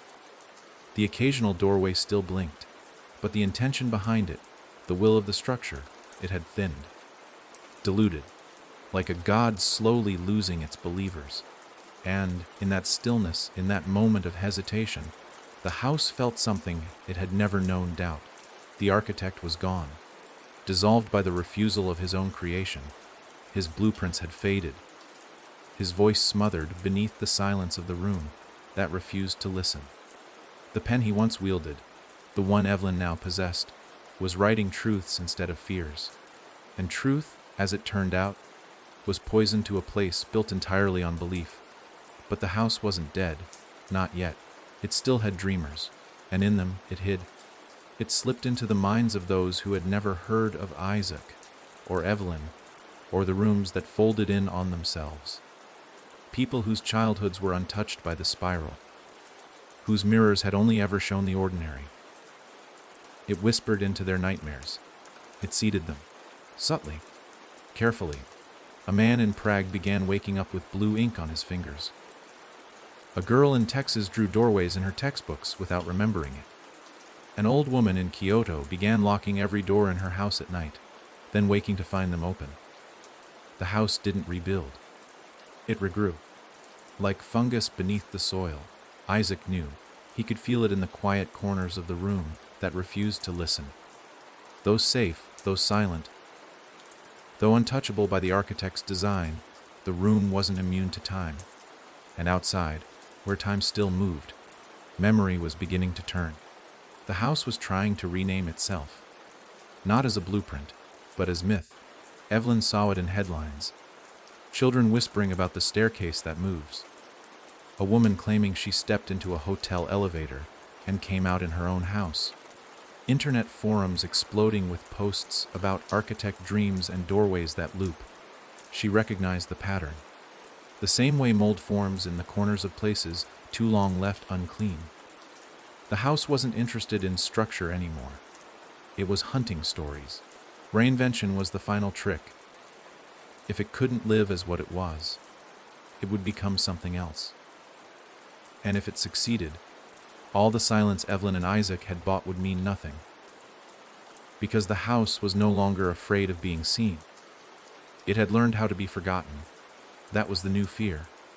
Not presence, but absence so absolute that it couldn't be named, couldn't be tracked, couldn't even be warned against. Because who would fear something they couldn't remember? Isaac said nothing for 3 days. He sat at the edge of the room, fingers hovering just over the blank space of the notebook, waiting, listening.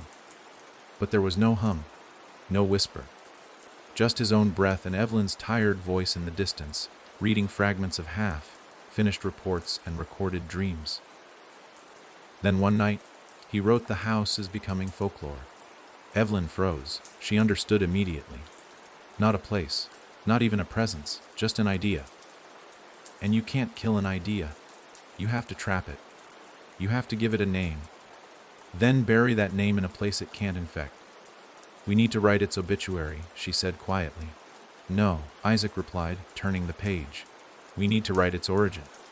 Because if the house could be reborn as myth, then they had to own the myth. Tell it better. Tell it differently. Make it powerless in the telling." He started writing.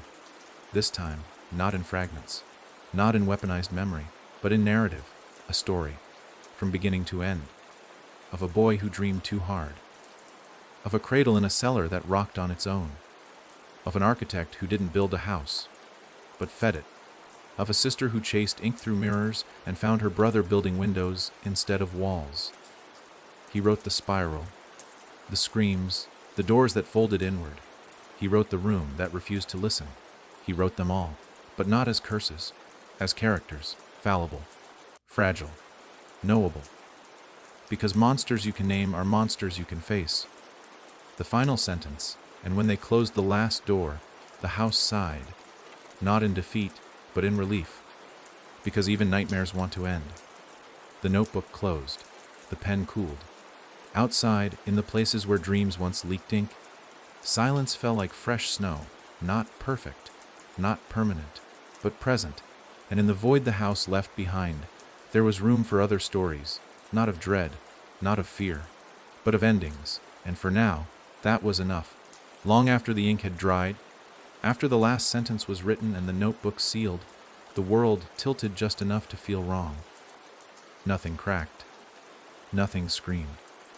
But if you listened closely, the silence had a shape, a curvature, as if sound itself had started to move around something that wasn't there. Not a room, not a door, but memory. And in that space, where the house once reigned, and now only echoed faintly, something stirred, not in protest, not in resurrection, but in remembrance. Walls do not forget easily, not real ones, and certainly not the kind born from fear, looped whispers, and unfinished dreams. Even after the room, that refused to listen, swallowed the last breath of the architect, even after Evelyn's final sentence folded the house in on itself, the walls, what remained of them, still remembered. Not out of loyalty, but because forgetting is a human gift, and the house, at its core, was never human. The fragments that remained were scattered, not visible, not touchable, but lodged like splinters in the mundane, in patterns of mold on the side of a coffee cup, in the static that cut through a song on the radio for a split second too long, in the staircase that creaked even when no one stepped on it. People called it déjà vu, glitches, daydreams, but the walls knew better. These were bruises left by something vast trying to make itself small.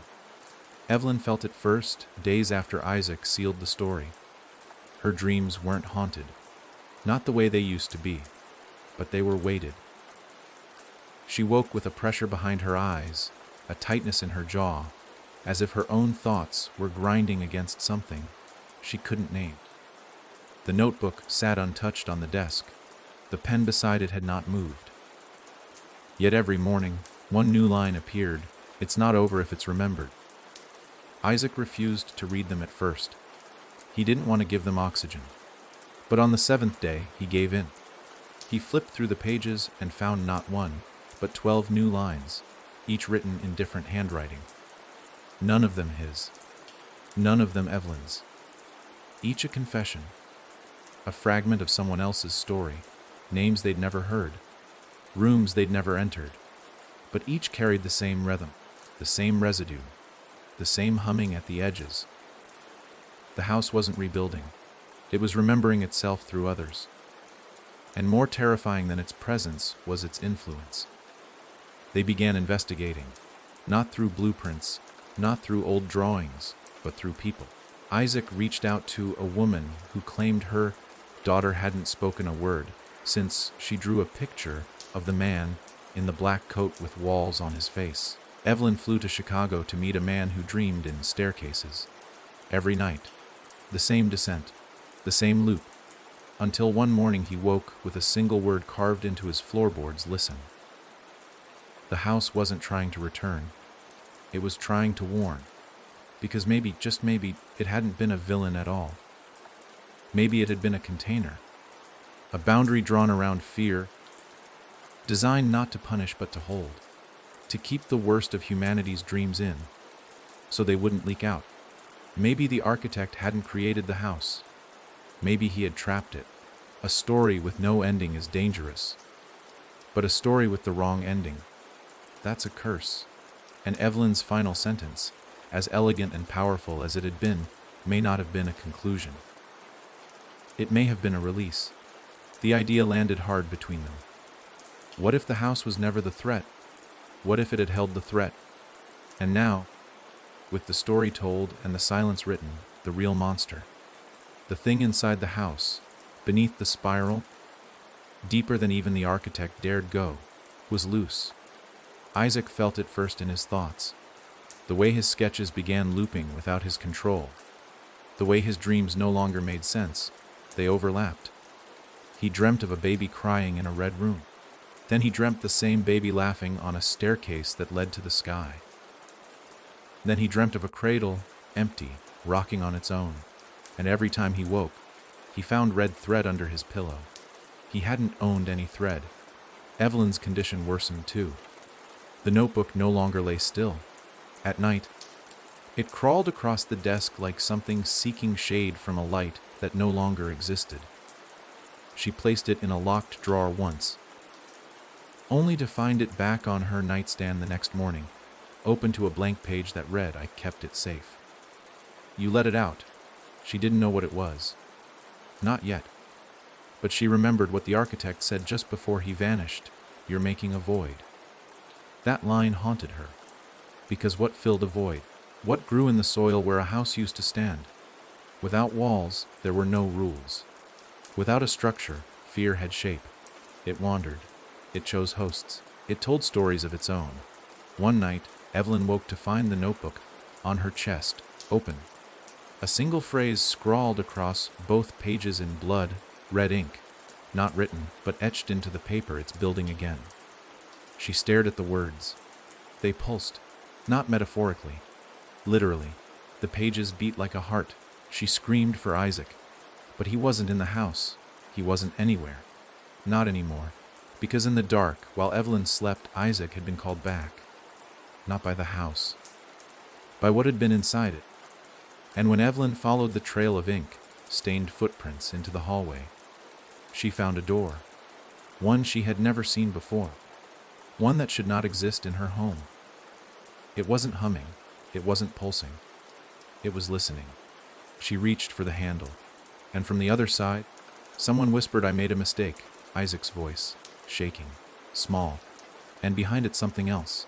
Not a hum, not a scream, just a breath, slow, patient, hungry. And Evelyn knew. The house hadn't forgotten its name. It had simply waited for them to forget it. Some doors begged to be opened. Others threatened.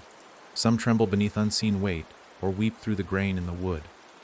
But this one, this door, did nothing. It stood there, flush with the hallway wall that Evelyn had walked past every day for months, plain wooden, no frame, no knob. But it was there now, and it didn't ask. It didn't hum. It didn't glow. It waited. And waiting, Evelyn understood, was worse. She didn't move at first, didn't speak. She just stared, barely breathing, as if any sound might confirm that this was real. The silence around it wasn't ordinary, it was shaped. As if the door had cut it out of the air and folded it around itself like a blanket.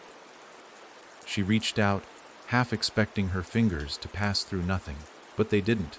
They met cold wood, solid, dry, familiar, somehow. And then she heard it again, Isaac's voice, muffled, from behind the door, not panicked, not calling, just whispering. "I made a mistake." Her heart dropped, chest tightening with that old, primal dread, the kind you feel when you know someone you love is near, but unreachable. That hollow ache that follows the realization that you can't save them, because they're already somewhere you can't follow. She pressed her ear against the door. No hum, no wind, just a faint, steady breathing. And beneath it, something even fainter, a soft clicking. Like fingernails tapping on a mirror. She didn't say his name. She didn't knock. She only listened. And the door listened back. She should have run.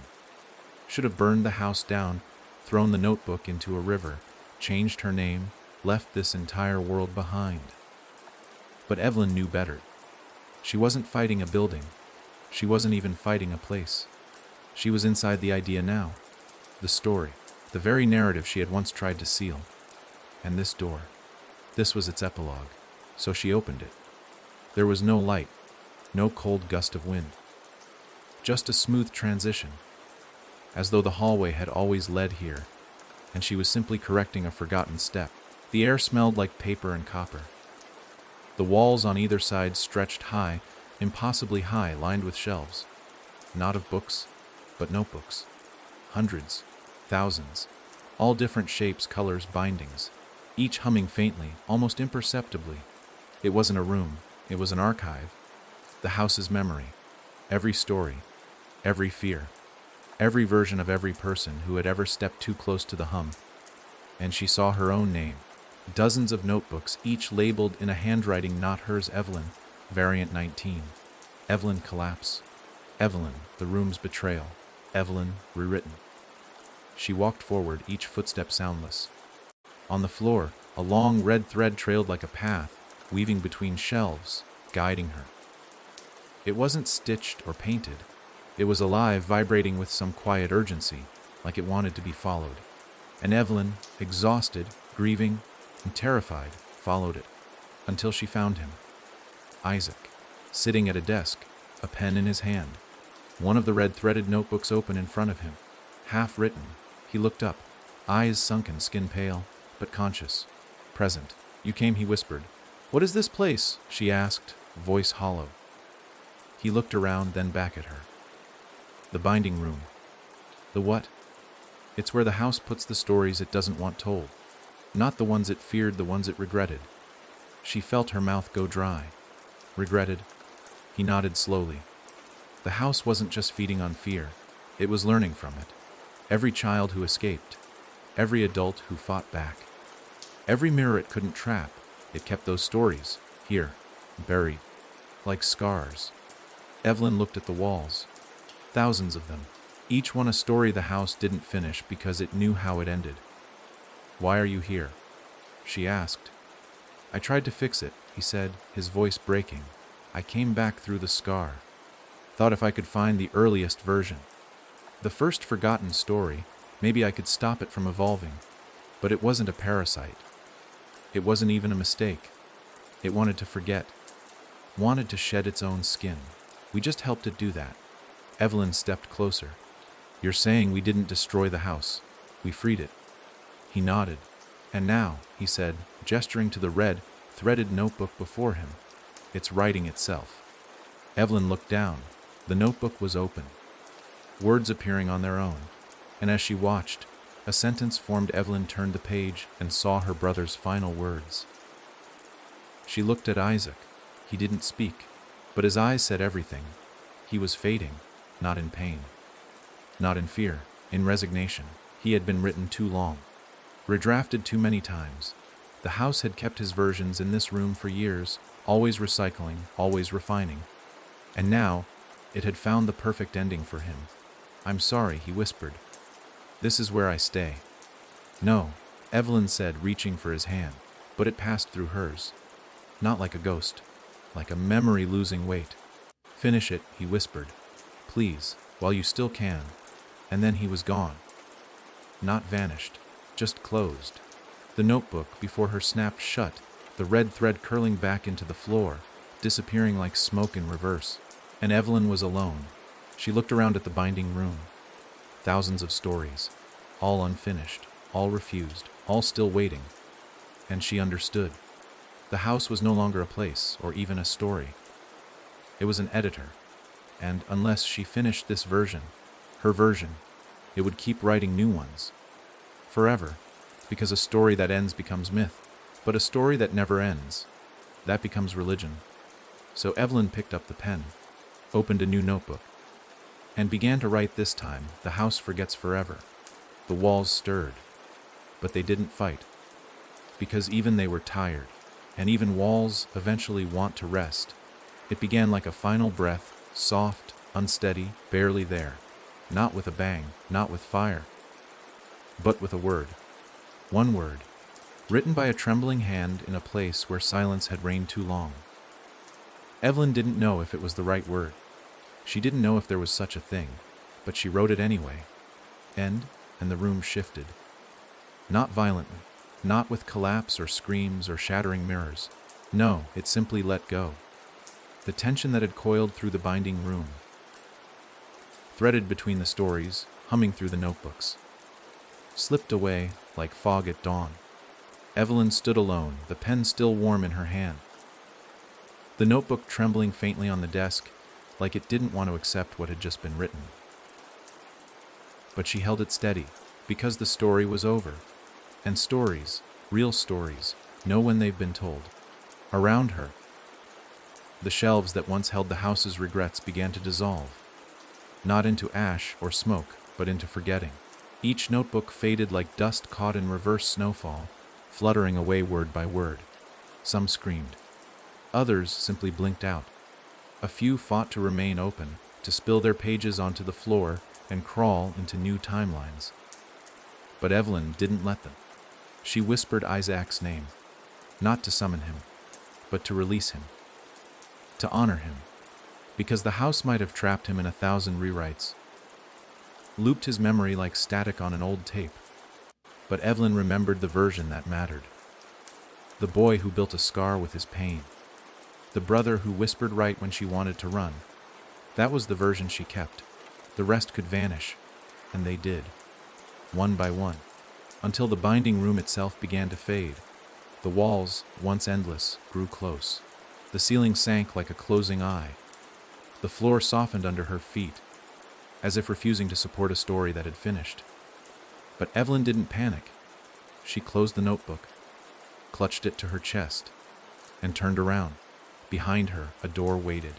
Familiar, wooden, red, but this time it wasn't humming. It wasn't listening. It was simply open. She stepped through, and the binding room was no more. Not hidden, not locked. Gone, she found herself back in her apartment. Nothing had changed, and yet everything had. The hallway was short again. The lights no longer flickered. The mirror reflected only her, tired, older, ink-stained, but whole.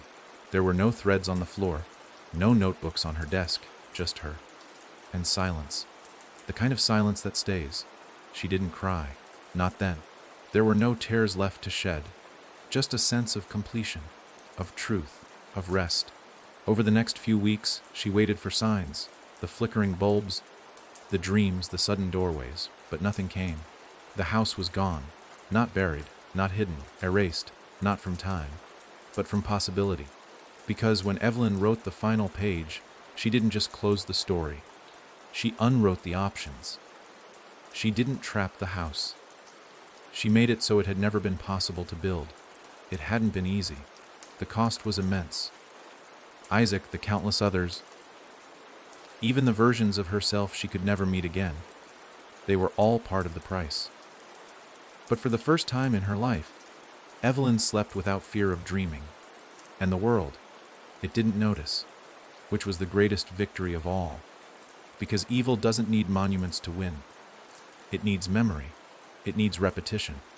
It needs fear to echo through generations. But Evelyn had stolen its echo and replaced it with a period. Still, some nights when the wind pressed too close to her window, or when the rain tapped the glass just a little too rhythmically, she remembered. Not out of fear, but as a promise. To never let the story tell itself again, she published the notebook, not as a horror novel, but as fiction. Simple, strange, sad fiction. It didn't sell many copies. The reviews called it confusing, circular, almost deliberately forgettable. Perfect. She wasn't trying to spread the story. She was trying to exhaust it. To drain the last power it held by making it ordinary. By forcing it to be nothing more than a failed paperback on the back shelf of a forgotten bookstore. Let others chase bigger monsters. Let them write louder stories. Evelyn was done, and the house was done with her. Or so she believed, until one morning, years later, she received a package. No return address. Inside a single photograph. A boy, maybe 9 years old, standing in front of a staircase. A spiral. And in the corner of the photo, just barely visible, a red door. No context, no note, no ink. Just the image. She stared at it for hours. Not with fear. With understanding. Because stories don't die when they end. They sleep. Waiting for someone foolish. Or lonely. Enough to wake them. And Evelyn. She had already written her ending. But someone else was about to start a new beginning. She set the photograph in a drawer. Locked it. Walked to her shelf. Took down the last copy of her book. And for the first time since the final chapter, she opened it. Blank pages. Every one. Except the first. Where only 2 words remained: begin again. And she whispered, not with dread, but with resolve, not this time. And with that, she reached for the pen. Just in case. Because the story may try again. But so would she. And this time, she would be ready.